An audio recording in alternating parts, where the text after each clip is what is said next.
Online workshop ಆಗಿರ್ಬಹುದು ಅಥವಾ direct ಆಗಿ ಬಂದು ವರ್ಕ್ಶಾಪ್ ಮಾಡಿದ್ದಾಗಿ ಇರಬಹುದು. ಸೊ ಈ ಕ್ರೈಟೀರಿಯನ್ ಬಗ್ಗೆ ನಾವು ಬಹಳಷ್ಟು ಮಾಹಿತಿ ತಿಳಿಸಿದೀವಿ. ಆದ್ರೂ ಈ ಕ್ರೈಟೀರಿಯಾ ತುಂಬಾ ಇಂಪಾರ್ಟೆಂಟ್ ಆದ ಕ್ರೈಟೀರಿಯಾ ಆಗಿರುತ್ತೆ. ಸೊ ನಮ್ಗೆ ಈಗಾಗಲೇ ಗೊತ್ತಿರೋ ರೀತಿನಲ್ಲಿ ಈ ಕ್ರೈಟೀರಿಯಾ ಬಗ್ಗೆ ಒಂದು ಅತಿ ಹೆಚ್ಚು ವೇಟೇಜ್ ಅನ್ನ ಇರುವಂತಹ ಕ್ರೈಟೀರಿಯಾ ಆಗಿದೆ. ಹಾಗೆ ಹೆಚ್ಚು ಕೀ ಇಂಡಿಕೇಟರ್ ಗಳನ್ನ ಇರುವಂತಹ ಒಂದು ಕ್ರೈಟೀರಿಯನ್ ಆಗಿದೆ ಅನ್ನೋದು ಗೊತ್ತು. ಸೊ ಹೆಚ್ಚು QNM ಮ್ಯಾಟ್ರಿಕ್ಸ್ ಗಳಿದಾವೆ, ಹಾಗೆ ಅದಕ್ಕೆ ಇಕ್ವಲೆಂಟ್ ಆಗಿ QLM ಮ್ಯಾಟ್ರಿಕ್ಸ್ ಗಳು ಸಹ ಅಷ್ಟೇ ಇಕ್ವಲೆಂಟ್ ಆಗಿದೆ ಅಂತ ಹೇಳಿ ನಮಗೆ ಗೊತ್ತು. ಸೊ ಹಾಗಾಗಿ ಈ ಒಂದು ಓವರ್ ವ್ಯೂ ಅನ್ನ ಇನ್ನೊಂದ್ಸರಿ ನಾವು ನೆನ್ಸ್ಕೊಂತ ಹೋಗೋಣ. ಸೊ ಹಾಗೆ ಎಲ್ಲ ನಮ್ಗೆ ಅತಿ ಹೆಚ್ಚು ಓವರ್ ವ್ಯೂ ಇದು ವೈಟೇಜ್ ಇದೆ, ಕೀ ಇಂಡಿಕೇಟರ್ಸ್ ಇದೆ, ಹೆಚ್ಚು ಮೆಟ್ರಿಕ್ಸ್ ಗಳಿದೆ ಅಂತಂದ್ರೆ ಎಷ್ಟಿದೆ ಏನಿದೆ ಅನ್ನೋದನ್ನ ಇವಾಗ ತಿಳ್ಕೊಂತ ಹೋಗೋಣ. ಸೊ ಅದರಲ್ಲಿ ಫಸ್ಟ್ ವೈಟೇಜ್ ಅಂತ ಬಂದಾಗ ಇದು 350 ವೈಟೇಜ್ ಅನ್ನ ನೋಡ್ತೀವಿ ನಾವು. ಸೊ ಒಟ್ಟು 7 ಕೀ ಇಂಡಿಕೇಟರ್ಸ್ ಗಳು ಇದ್ರಲ್ಲಿದೆ. ಹಾಗೆ 16 ಮ್ಯಾಟ್ರಿಕ್ಸ್ ಗಳನ್ನ ಈ ಒಂದು ಕೀ ಇಂಡಿಕೇಟರ್ ಗಳ ಈ ಒಂದು ಕ್ರೈಟೀರಿಯನ್ ನಲ್ಲಿ ನೋಡ್ತೀವಿ ನಾವು. ಸೊ ಒಟ್ಟು 9 QNM ಮ್ಯಾಟ್ರಿಕ್ಸ್ ಗಳು ಹಾಗೆ 7 QLM ಮ್ಯಾಟ್ರಿಕ್ಸ್ ಅನ್ನ ನೋಡ್ತೀವಿ. ಸೊ ಈ 9 QNM ಮ್ಯಾಟ್ರಿಕ್ಸ್ ಗಳನ್ನ ಆಲ್ರೆಡಿ ಯತಿರಾಜ್ ಸರ್ QNM ಅಂದ್ರೆ ಏನು, QLM ಅಂದ್ರೆ ಏನು ಅನ್ನೋದನ್ನ ತಿಳಿಸಿದ್ದಾರೆ. ಸೊ 9 QNM ಮ್ಯಾಟ್ರಿಕ್ಸ್ ಗಳಲ್ಲಿ ಸರಿಯಾಗಿ ನಾವು ಟೆಂಪ್ಲೇಟ್ಸ್ ಗಳನ್ನ ಫಿಲ್ ಮಾಡಿ ಏನ್ ಡಾಕ್ಯುಮೆಂಟ್ಸ್ ಗಳು ಬೇಕೋ ಅದನ್ನ ಫಿಲ್ ಮಾಡಿದ್ರೆ ಒಟ್ಟು 235 ವೇಟೇಜ್ ಅನ್ನ ಪಡ್ಕೋಬಹುದು ನಾವು. ಅದೇ ತರದಲ್ಲಿ ಒಟ್ಟು 7 QLM ಮ್ಯಾಟ್ರಿಕ್ಸ್ ಗಳಿದಾವೆ. ಸೊ ಈ 7 QLM ಮ್ಯಾಟ್ರಿಕ್ಸ್ ಗೂ ಸ್ಪೆಸಿಫಿಕ್ ಆದಂತಹ ಕರೆಕ್ಟ್ ಆದ ಅವ್ರು ಎಷ್ಟು ಸ್ಪೆಸಿಫಿಕ್ ವರ್ಡ್ಸ್ ಗಳಲ್ಲಿ ಹೇಳಿದಾರೆ ಅಷ್ಟು ರೈಟ್ ಅಪ್ ಅನ್ನ ರೆಡಿ ಮಾಡಿ ಅದಕ್ಕೆ ಬೇಕಾದ ಸಪ್ಲಿಮೆಂಟರಿ ಡಾಕ್ಯುಮೆಂಟ್ಸ್ ಗಳನ್ನ ರೆಡಿ ಮಾಡಿ ಇಟ್ಕೊಂಡ್ರೆ ಸೊ ನಾವೊಂದು 105 ವೇಟೇಜ್ ಅನ್ನ ನಾವು ಇದ್ರಲ್ಲಿ ಪಡ್ಕೋಬಹುದು. ಸೊ ಓವರ್ ಆಲ್ ಆಗಿ ಒಟ್ಟು 350 ವೇಟೇಜ್ 350 ವೇಟೇಜ್ ಅನ್ನ ಈ ಒಂದು ಕ್ರೈಟೀರಿಯನ್ ತಗೋಬಹುದು. ಮತ್ತೆ ನಿಮ್ಗೆ ಆಲ್ರೆಡಿ ನಾವು ತಿಳಿಸ್ದಂಗೆ ಮತ್ತೆ ನಿಮ್ಗೆ ಗೊತ್ತಿರೋ ಹಂಗೆ ಈ ಕ್ರೈಟೀರಿಯನ್ ನಲ್ಲಿ 7 ಕೀ ಇಂಡಿಕೇಟರ್ಸ್ ಗಳಿದಾವೆ. ಆ 7 ಕೀ ಇಂಡಿಕೇಟರ್ ನಲ್ಲಿ ಒಟ್ಟು 350 ವೇಟೇಜ್ ಇದೆ. ಅದರಲ್ಲಿ UG-ಗಾಗಿರ್ಬಹುದು ಅಥವಾ PG-ಗಾಗಿರ್ಬಹುದು ಯಾವುದೇ ರೀತಿಯಾದಂತಹ ವೇಟೇಜ್ ಅಲ್ಲಿ ಚೇಂಜಸ್ ಅನ್ನ ನಾವು ನೋಡಲ್ಲ. ಸೊ ನೆಕ್ಸ್ಟ್ ಇನ್ ಬಂದಾಗ ಎಕ್ಸ್ಟೆಂಡೆಡ್ ಪ್ರೊಫೈಲ್. ನಾವು ಈ ಕ್ರೈಟೀರಿಯನ್ನ ತಯಾರಿ ಮಾಡ್ಕೊಳ್ಳೋ ಸಮಯದಲ್ಲಿ SSR ಪ್ರಿಪೇರ್ ಮಾಡುವಂತಹ ಸಮಯದಲ್ಲಿ ಸೊ ಕ್ರೈಟೀರಿಯನ್ ಅನ್ನ ಪ್ರಿಪೇರ್ ಮಾಡೋ ಡಾಕ್ಯುಮೆಂಟ್ಸ್ ಬೇಕಾಗಿರುವಂತಹ ಡಾಕ್ಯುಮೆಂಟ್ಸ್ ಅನ್ನ ಪ್ರಿಪೇರ್ ಮಾಡುವಂತ ಸಮಯದಲ್ಲಿ ಮುಖ್ಯವಾಗಿ ನಾವು ಈ ಕ್ರೈಟೀರಿಯನ್ ತಗೊಂಡಿರುವಂತಹವರು ಕೆಲವೊಂದು ಪ್ರಿಪೇರ್ ಅನ್ನ ಮಾಡ್ಕೋಬೇಕಾಗಿರುತ್ತೆ. ಸೊ ಆ ಪ್ರಿಪೇರ್ ಗಳಲ್ಲಿ ಒಂದು ಹೇಳ್ಬೇಕು ಅಂದ್ರೆ ನಾವೇನು SOP ಅಥವಾ ಆಕ್ಷನ್ ಪ್ಲಾನ್ ಅನ್ನ ಪ್ರಿಪೇರ್ ಮಾಡ್ಕೊಟ್ಟಿದೀವಿ ಅದನ್ನ ಒಂದ್ ಕಡೆನಲ್ಲಿ ಇಟ್ಕೋಬೇಕಾಗತ್ತೆ. ಎರಡನೇದಾಗಿ ನ್ಯಾಕ್ ಪೋರ್ಟಲ್ ನಲ್ಲಿ ಹೋದ್ರೆ ನ್ಯಾಕ್ ಮ್ಯಾನ್ಯುಯಲ್ ಇದೆ. ಸೊ ಅದನ್ನ ಒಂದ್ ಕಡೆನಲ್ಲಿ ತಗೊಂಡು ಈ ಕ್ರೈಟೀರಿಯನ್ ಪ್ರಿಪೇರ್ ಮಾಡ್ತಿರುವಂತವ್ರು ಓದ್ಬೇಕಾಗಿರುತ್ತೆ. ಹಾಗೆ ಮೂರನೇದು ಬಂದ್ಬಿಟ್ಟು ಎಕ್ಸ್ಟೆಂಡೆಡ್ ಪ್ರೊಫೈಲ್ ಅಂತ ನ್ಯಾಕ್ ಪೋರ್ಟಲ್ ನಲ್ಲಿ ಇದೆ. ಸೊ ಆ ಎಕ್ಸ್ಟೆಂಡೆಡ್ ಪ್ರೊಫೈಲ್ ಟೆಂಪ್ಲೇಟ್ಸ್ ಗಳನ್ನು ಸಹ ನೋಡ್ಕೋಬೇಕಾಗತ್ತೆ. ಮತ್ತೆ ನಾಲ್ಕನೇದಾಗಿ ನ್ಯಾಕ್ನವರೇ ಕೊಟ್ಟಿರುವಂತಹ ಎಲ್ಲ ಟೆಂಪ್ಲೇಟ್ಸ್ ಅನ್ನ ಒಂದ್ಸತಿ ಸ್ಟಡಿ ಮಾಡ್ಬೇಕಾಗಿರುತ್ತೆ. ಯಾಕಂದ್ರೆ ನಾವು ಕೊಟ್ಟಾಗ ನೀವೆಲ್ಲ ಟೆಂಪ್ಲೇಟ್ಸ್ ನ ಫಿಲ್ ಮಾಡಿ ನಮಗೆ ಕಳ್ಸಿದೀರಿ, ಅದಾದ್ಮೇಲೆ ಇತ್ತೀಚೆಗೆ ಕೆಲವೊಂದು ಚೇಂಜಸ್ ಗಳನ್ನ ಮಾಡಿರೋದ್ರಿಂದ ಸೊ ಚಿಕ್ಕ ಪುಟ್ಟ ಚೇಂಜಸ್ ಗಳಾಗಿದೆ. ಹಾಗಾಗಿ ನ್ಯಾಕ್ ಪೋರ್ಟಲ್ ನಲ್ಲಿ ಏನ್ ಟೆಂಪ್ಲೇಟ್ಸ್ ಕಳ್ಸಿದ್ದಾರೆ ಸೊ ಅದನ್ನ ಒಮ್ಮೆ ನೋಡ್ಕೋಬೇಕಾಗಿರುತ್ತೆ. ಮತ್ತೆ ಕೊನೆಯದಾಗಿ ಐದನೇದಾಗಿ ನ್ಯಾಕ್ ಪೋರ್ಟಲ್ ನಲ್ಲಿ ಇರುವಂತಹ ಒಂದು SOP. ಸೊ ಆ SOP ಯನ್ನ ನೋಡ್ಕೋಬೇಕಾಗುತ್ತೆ. ಕ್ರೈಟೀರಿಯನ್ 2 ಗೆ ಸಂಬಂಧಪಟ್ಟಂಗೆ QNM ಗೆ ಏನೇನ್ ಬೇಕು ಡಾಕ್ಯುಮೆಂಟ್ಸ್ ಅನ್ನೋದು ಕ್ಲಿಯರ್ ಕಟ್ ಆಗಿ SOP ನಲ್ಲಿ ಇದೆ, ಅದನ್ನ ಇಟ್ಕೋಬೇಕಾಗಿರುತ್ತೆ. ಸೊ ನಾವು ಈ ಕ್ರೈಟೀರಿಯಾ ಪ್ರಿಪೇರ್ ಮಾಡುವಂತ ಸಮಯದಲ್ಲಿ ಈ 5 ಡಾಕ್ಯುಮೆಂಟ್ಸ್ ಅನ್ನು ಸಹ ಕ್ಲಿಯರ್ ಕಟ್ ಆಗಿ ಓದ್ಕೊಂಡ್ರೆ ಡಾಕ್ಯುಮೆಂಟ್ಸ್ ಅನ್ನ ಪ್ರಿಪೇರ್ ಮಾಡುವಂತದ್ದು ತುಂಬಾ ಈಸಿ. ಸೊ ಅದ್ರಲ್ಲಿ ಮೊದಲನೇ ಒಂದು ನಾವು ಎಕ್ಸ್ಟೆಂಡೆಡ್ ಪ್ರೊಫೈಲ್ ಟೆಂಪ್ಲೇಟ್. ಸೊ ನ್ಯಾಕ್ನವ್ರು ಕೊಟ್ಟಿರುವಂತಹ ಪೋರ್ಟಲ್ ನಲ್ಲಿ ಸೊ ಎಕ್ಸ್ಟೆಂಡೆಡ್ ಪ್ರೊಫೈಲ್ ಟೆಂಪ್ಲೇಟ್ ಇದೆ. ಈ ಕ್ರೈಟೀರಿಯನ್ 2 ಗೆ ಸಂಬಂಧಪಟ್ಟಂತೆ ಒಟ್ಟು 3 ಎಕ್ಸ್ಟೆಂಡೆಡ್ ಪ್ರೊಫೈಲ್ ಅನ್ನ ನೋಡ್ತೀವಿ ನಾವು, ಟೆಂಪ್ಲೇಟ್ಸ್ ಗಳನ್ನ ನೋಡ್ತೀವಿ. ಆ ಎಕ್ಸ್ಟೆಂಡೆಡ್ ಪ್ರೊಫೈಲ್ ಟೆಂಪ್ಲೇಟ್ಸ್ ನಲ್ಲಿ ಮೊದಲನೇದು 2.1, ಆಮೇಲೆ 2.2, 2.3 ಅನ್ನೋ ನಂಬರ್ಸ್ ನಲ್ಲಿ ಕೊಟ್ಟಿದ್ದಾರೆ. 2.1 ಬಂದ್ಬಿಟ್ಟು number of students enrolled year wise during the last 5 years ಅಂತ. ಸೊ ಇದ್ರಲ್ಲಿ ಎಷ್ಟು ಸ್ಟೂಡೆಂಟ್ಸ್ ಯಾವ ವರ್ಷ ಎನ್ರೋಲ್ ಆಗಿದ್ದಾರೆ, ನೇಮ್ಗಳು ಹಾಕ್ಬೇಕಾಗತ್ತೆ, ಮತ್ತೆ ಎನ್ರೋಲ್ಮೆಂಟ್ ನಂಬರು, ಮತ್ತೆ ಯಾವ ಡೇಟ್ ಅಲ್ಲಿ ಎನ್ರೋಲ್ಮೆಂಟ್ ಆದ್ರು ಅನ್ನುವಂತಹ ಡೇಟಾನ ಫಿಲ್ ಮಾಡಬೇಕಾಗತ್ತೆ. ಹಾಗೆ 2.2 ಎಕ್ಸ್ಟೆಂಡೆಡ್ ಪ್ರೊಫೈಲ್ ಅಂತ ಬಂದಾಗ ಆ ಒಂದು ಟೆಂಪ್ಲೇಟ್ ನಲ್ಲಿ ಸೊ ಎಷ್ಟು ರಿಸರ್ವೇಶನ್ ಕೆಟಗರಿಗೆ ಎಷ್ಟು ಸೀಟ್ಸ್ ಗಳು ಅಲಾಟ್ ಆಗಿದೆ ಅದಕ್ಕೆ ಸಂಬಂಧಪಟ್ಟಂತಹ ಡಾಕ್ಯುಮೆಂಟ್ಸ್. ಸೊ ಕಳೆದ 5 ವರ್ಷದ್ದು ಸಹ ಡಾಕ್ಯುಮೆಂಟ್ಸ್ ಏನಿದೆ ಇಷ್ಟು ಸೀಟ್ಸ್ ರಿಸರ್ವ್ ಆಗಿದೆ ಅನ್ನೋದ್ರ ಡೇಟಾ ಕೊಡ್ಬೇಕಾಗತ್ತೆ. ನಂತರ 2.3 ನಲ್ಲಿ number of outgoing or final year students year wise during the last 5 years ಅಂತ. ಕಳೆದ 5 ವರ್ಷದ ಎಷ್ಟು ಫೈನಲ್ ಇಯರ್ ಸ್ಟೂಡೆಂಟ್ಸ್ ಗ್ರಾಜುಯೇಷನ್ ಕೊಟ್ಕೊಂಡು ಹೋಗ್ತಾ ಇದ್ದಾರೆ ಅನ್ನುವಂತಹ ಡೀಟೇಲ್ಸ್ ಅನ್ನ ಆ ಒಂದು ಎಕ್ಸ್ಟೆಂಡೆಡ್ ಪ್ರೊಫೈಲ್ ನಲ್ಲಿ ತುಂಬಬೇಕಾಗತ್ತೆ. ಸೊ ಹಾಗಾಗಿ ಎಕ್ಸ್ಟೆಂಡೆಡ್ ಪ್ರೊಫೈಲ್ ಟೆಂಪ್ಲೇಟ್ ಅನ್ನ ನೀವು ನೋಡ್ಕೊಂಡ್ರಿ ಅಂತಂದ್ರೆ ಸೊ ಈ ಒಂದು ಡೇಟಾವನ್ನ ಒಂದ್ ಕಡೆ ಫಿಲ್ ಮಾಡ್ಕೊಂತ ಹೋಗೋದು ಮುಖ್ಯವಾಗಿರುತ್ತೆ.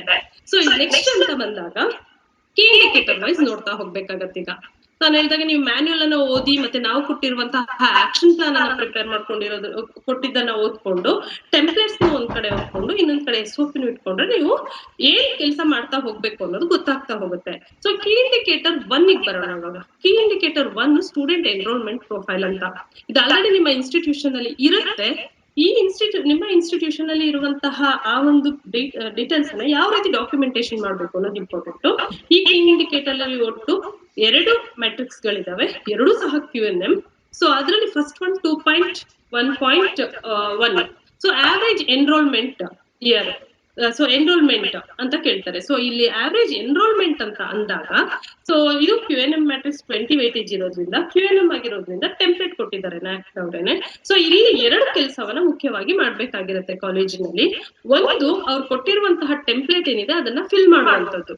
ಸೊ ಏನ್ ಕೊಟ್ಟಿದ್ದಾರೆ ಟೆಂಪ್ಲೇಟ್ ನಲ್ಲಿ ಅಂತಂದ್ರೆ ಪ್ರೋಗ್ರಾಮ್ ನೇಮ್ ಏನು, ಪ್ರೋಗ್ರಾಮ್ ಕೋಡ್ ಏನು, ಎಷ್ಟು ಸೀಟ್ಸ್ ಗಳು ಒಂದು ಪ್ರೋಗ್ರಾಮ್ಗೆ ಸ್ಯಾಂಕ್ಷನ್ ಆಗಿದೆ, ಎಷ್ಟು ಸೀಟ್ಸ್ ಗಳು ಅಡ್ಮಿಷನ್ ತಗೊಂಡಿದ್ದಾರೆ ಸ್ಟೂಡೆಂಟ್ಸ್ ಫಿಲ್ ಆಗಿದೆ, ಆ ಡೇಟಾವನ್ನ ಫಿಲ್ ಮಾಡ್ಬೇಕಾಗ್ತದೆ.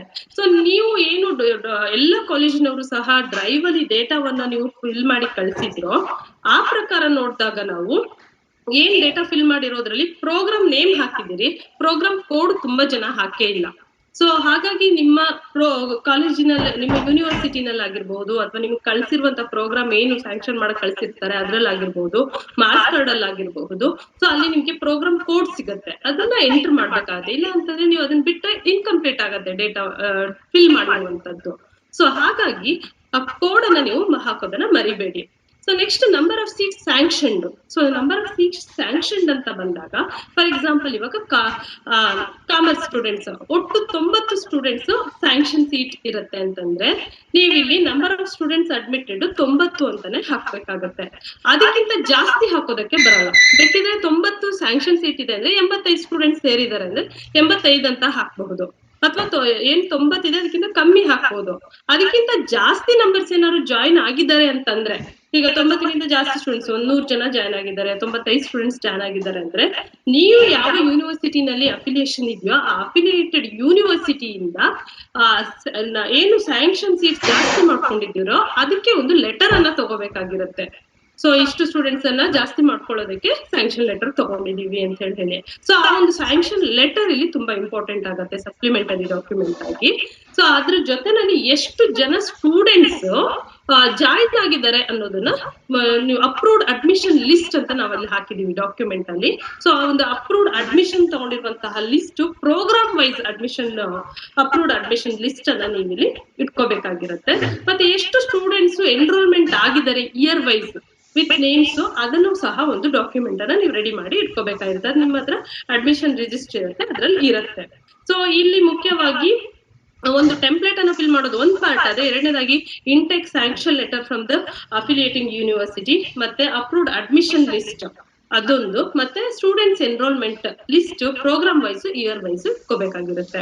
ಸೊ ಇದಿಷ್ಟು ಡಾಕ್ಯುಮೆಂಟ್ಸ್ ಅನ್ನ ಇಟ್ಕೋಬೇಕಾಗಿರುತ್ತೆ. ಮತ್ತೆ ಇಲ್ಲಿ ಒಂದು ಜನರಲ್ ಇನ್ಸ್ಟ್ರಕ್ಷನ್ ಕೊಡ್ಬೇಕಾಗಿರೋದೇನು ಅಂತಂದ್ರೆ, ತುಂಬಾ ಕಡೆನಲ್ಲಿ ಏನು ಪ್ರೋಗ್ರಾಮ್ ನೇಮ್ ಹಾಕ್ತೀರಿ, ಆ ಪ್ರೋಗ್ರಾಮ್ ನಲ್ಲಿ ಸೇರ್ಲಿ ಇಲ್ಲ ಸ್ಟೂಡೆಂಟ್ಸ್ ಅಂತಂದ್ರೆ 0 ಅಂತ ಹಾಕಿರ್ತೀರಿ. ಸೊ ಆ 0 ಅಂತ ಹಾಕಿರುವಂತದ್ದು ಹೇಗೆ ಅಲ್ಲ ಸ್ಯಾಂಕ್ಷನ್ ಆಗಿರೋ ನಂಬರ್ಗಿಂತ ಜಾಸ್ತಿ ನೀವು ಹಾಕ್ಬಾರ್ದು ಅಂತಿದ್ಯೋ ಹಾಗೆ 0 ಅಂತ ಹಾಕೋದು ಸಹ ನಿಮ್ಮ ಇನ್ಸ್ಟಿಟ್ಯೂಷನ್ಗೆ ಒಂದ್ ಸ್ವಲ್ಪ ಅಷ್ಟು ನಂಬರ್ಸ್ ಅನ್ನ ತಂದ್ಕೊಡಲ್ಲ.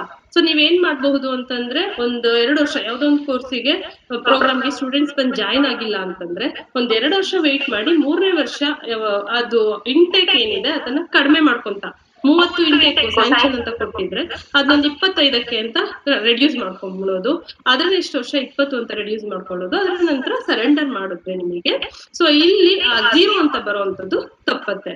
ಸೊ ಈಗ ಏನಿದೆ ನೀವು ಡಾಕ್ಯುಮೆಂಟ್ ಅಲ್ಲಿ ಅದನ್ನ ನೀವು ಎಷ್ಟು ಸ್ಯಾಂಕ್ಷನ್ ಇದೆ ಮತ್ತೆ ಎಷ್ಟು ಅಡ್ಮಿಷನ್ ಇದೆ ಅಂತ ಅನ್ನೋದನ್ನ ಹಾಕೋದು ಮುಖ್ಯ ಆಗುತ್ತೆ.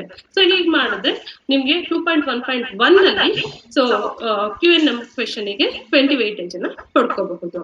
ಸೊ ನೆಕ್ಸ್ಟ್ ಮೆಟ್ರಿಕ್ ಬಂದ್ಬಿಟ್ಟು 2.1.2. ಇದು average percentage of seats filled against seats reserved for various categories, scheduled caste, scheduled tribes, OBC, divyangjan etcetera as per applicable reservation policy during the last 5 years ಅಂತ. ಸೊ ಇದ್ರಲ್ಲಿ 5 ಇಂದು ಸೊ ಡೇಟಾವನ್ನ ನಾವು ಕೊಟ್ಟಿರೋ template ನಲ್ಲಿ 2.1.2 ಏನ್ template ನ್ಯಾಕ್ನವ್ರು provide ಮಾಡಿದಾರೋ ಅದರಲ್ಲಿ ಡೇಟಾವನ್ನ fill ಮಾಡಬೇಕಾಗ್ತದೆ.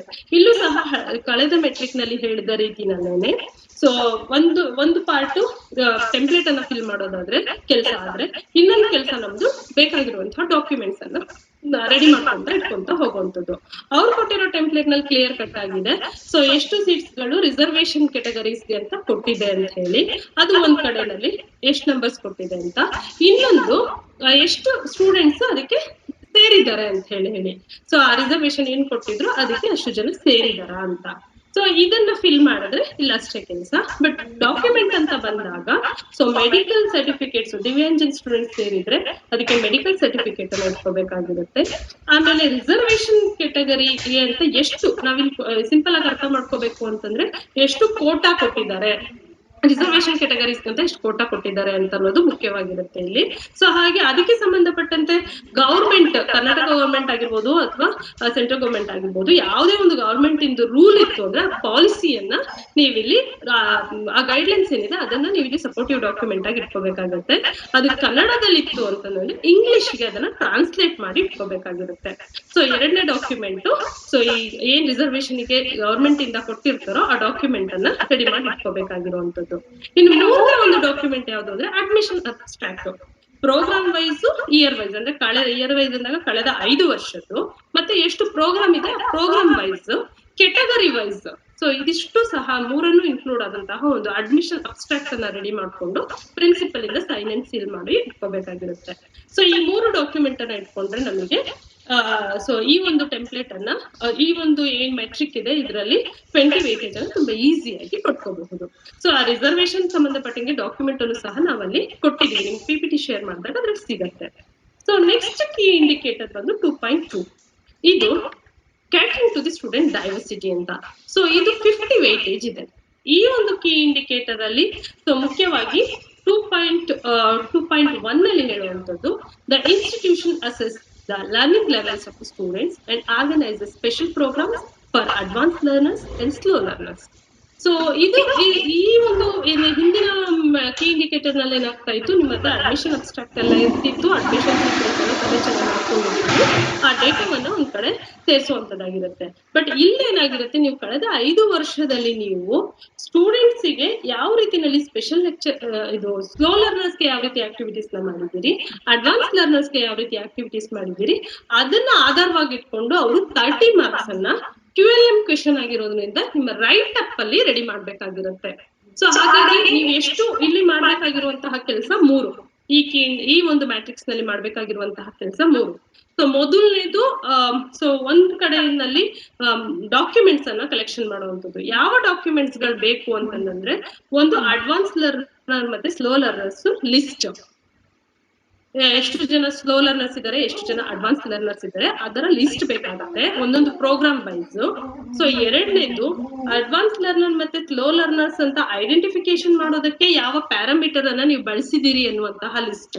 ಅವ್ರೇನಾದ್ರು ಕ್ಲಾಸಿಗೆ ಸರಿಯಾಗಿ ಮತ್ತೆ ಅಟೆಂಡೆನ್ಸ್ ಕಡಿಮೆ ಇರುವಂತದ್ದಾಗಿರ್ಬಹುದು, ಅಥವಾ ಕರೆಕ್ಟ್ ಆಗಿ ಅಟೆಂಡೆನ್ಸ್ ಬರ್ತಾ ಇದ್ರು ತುಂಬಾ ಚೆನ್ನಾಗಿದೆ ಅಂತಂದ್ರೆ ಅವ್ರನ್ನ ಅಡ್ವಾನ್ಸ್ ಲರ್ನರ್ ಆಗಿ, ಅಟೆಂಡೆನ್ಸ್ ಕಡಿಮೆ ಇದೆ ಅಂತಂದ್ರೆ ಅವ್ರನ್ನ ಸ್ಲೋ ಲರ್ನರ್ಸ್ ಆಗಿ, ಮತ್ತೆ ಕಳೆದ ಎಕ್ಸಾಮಿನಲ್ಲಿ ಅವರ ಪರ್ಫಾರ್ಮೆನ್ಸ್ ಸೊ ಫೇಲ್ ಆಗಿದೆ, ಅವ್ರನ್ನ ತುಂಬಾ ಸಬ್ಜೆಕ್ಟ್ ಅಲ್ಲಿ ಫೇಲ್ ಆಗಿದಾಗ ಅವ್ರನ್ನ ಸ್ಲೋ ಲರ್ನರ್ಸ್ ಅಂತ ಹೇಳಿ, ಅಥವಾ ರ್ಯಾಂಕ್ ತಗೊಂಡಿರ್ತಾರೆ, ಹೈಯೆಸ್ಟ್ ಪರ್ಫಾರ್ಮೆನ್ಸ್ ಕ್ಲಾಸಿನ ಪರ್ಫಾರ್ಮೆನ್ಸ್ ಏನಿದೆ ಅದ್ರಲ್ಲಿ ಹೈಯೆಸ್ಟ್ ಪರ್ಫಾರ್ಮೆನ್ಸ್ ಅನ್ನ ತೋರಿಸ್ತದೆ, ಆವರೇಜ್ ಹೈಯೆಸ್ಟ್ ಪರ್ಫಾರ್ಮೆನ್ಸ್ ತೋರಿಸ್ತಂತವ್ರನ್ನ ಅಡ್ವಾನ್ಸ್ಡ್ ಅಂತ, ಹಾಗೆ ಕಡಿಮೆ ಪರ್ಫಾರ್ಮೆನ್ಸ್ ಅನ್ನ ತೋರಿಸ್ತಂತವ್ರನ್ನ ಸ್ಲೋ ಲರ್ನರ್ಸ್ ಅಂತ ಹೇಳಿ ಕನ್ಸಿಡರ್ ಮಾಡ್ಕೊಂತೀವಿ.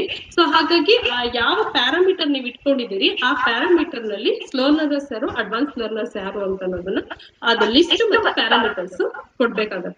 2 ಡಾಕ್ಯುಮೆಂಟ್. ಮೂರನೇದು ಆ ಅಡ್ವಾನ್ಸ್ ಲರ್ನರ್ಸ್ ಗೆ ಯಾವ ರೀತಿ ಆಕ್ಟಿವಿಟೀಸ್ ನ ಮಾಡಿದ್ದೀರಿ, ಸ್ಲೋ ಲರ್ನರ್ಸ್ ಗೆ ಯಾವ ರೀತಿ ಆಕ್ಟಿವಿಟೀಸ್ ಗಳನ್ನ ಮಾಡಿದ್ದೀರಿ, ಅದನ್ನ ನೀವು ಇಲ್ಲಿ ಲಿಸ್ಟ್ ಅನ್ನ ಪ್ರಿಪೇರ್ ಮಾಡ್ಕೋಬೇಕಾಗಿರುತ್ತೆ.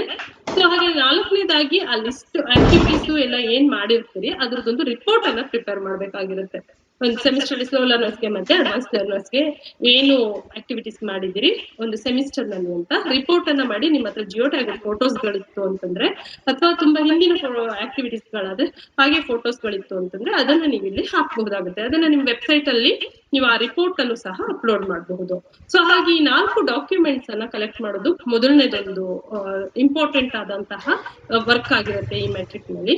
ಎರಡನೇದು ಈ ಒಂದು ಮೆಟ್ರಿಕ್ ನಲ್ಲಿ ಮಾಡುವಂತ ಈ ಮೆಟ್ರಿಕ್ ಇನ್ಫಾರ್ಮೇಶನ್ ಫಿಲ್ ಮಾಡುವಂತ ಸಮಯದಲ್ಲಿ 500 ವರ್ಡ್ಸ್ ನಲ್ಲಿ ನೀವು ಸ್ಪೆಸಿಫಿಕ್ ಆಗಿ ನ್ಯಾಕ್ನವ್ರು ಕೊಟ್ಟಿದ್ದಾರೆ 500 ವರ್ಡ್ಸ್ ಅಂತ.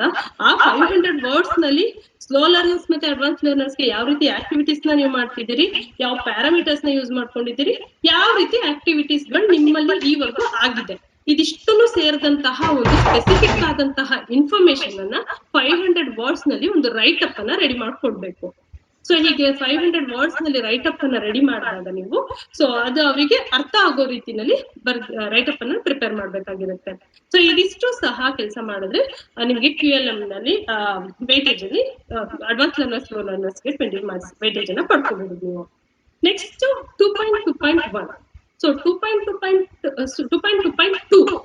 2.2.2 ಬಂದ್ಬಿಟ್ಟು QN ಮ್ಯಾಟ್ರಿಕ್ ಇದು. ಇದಕ್ಕೆ 20 ವೇಟೇಜ್ ಇದೆ. ಸೊ ಇದು ಬಂದು student and full time teachers ratio. So ಇದು ಬಂದು ಲೇಟೆಸ್ಟ್ ಕಂಪ್ಲೀಟೆಡ್ ಅಕಾಡೆಮಿಕ್ ಇಯರ್ದು ಇನ್ಫಾರ್ಮೇಶನ್ ಆಗಿರುತ್ತೆ. ಸೊ ಈ ನಮ್ಮ ಈ 16 ಮ್ಯಾಟ್ರಿಕ್ಸ್ ಗಳಲ್ಲಿನೂ ಸಹ 5 ಮ್ಯಾಟ್ರಿಕ್ ಕಂಪ್ಲೀಟೆಡ್ ಇಯರ್ ಇಂದು ಇನ್ಫಾರ್ಮೇಶನ್ ಕೊಡ್ಬೇಕಾಗುತ್ತೆ. ಅದ್ರಲ್ಲಿ ಇದು ಮೊದಲನೇ ಮೆಟ್ರಿಕ್ ಆಗಿರುತ್ತೆ.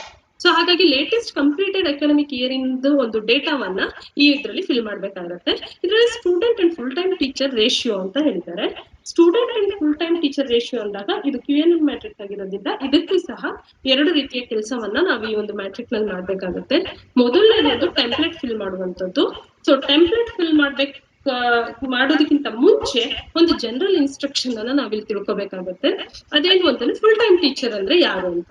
ಸೊ ನ್ಯಾಕ್ನವ್ರೇನೆ ಪ್ರಿಸ್ಕ್ರೈಬ್ ಮಾಡಿದರೆ ಫುಲ್ ಟೈಮ್ ಟೀಚರ್ ಅಂತಂದ್ರೆ ಯಾರು ಅಂದ್ರೆ ಅವ್ರಿಗೆ ಇರುವಂತಹ ವರ್ಕ್ ಲೋಡ್ ನಲ್ಲಿ ಒಂದು ಅಕಾಡೆಮಿಕ್ ಇಯರ್ ನಲ್ಲಿ ಸೊ ಇರುವಂತಹ ವರ್ಕ್ ಲೋಡ್ ನಲ್ಲಿ 90% ಅಷ್ಟು ವರ್ಕ್ ಲೋಡ್ ಅವರಿಗೆ ಇರ್ಬೇಕು.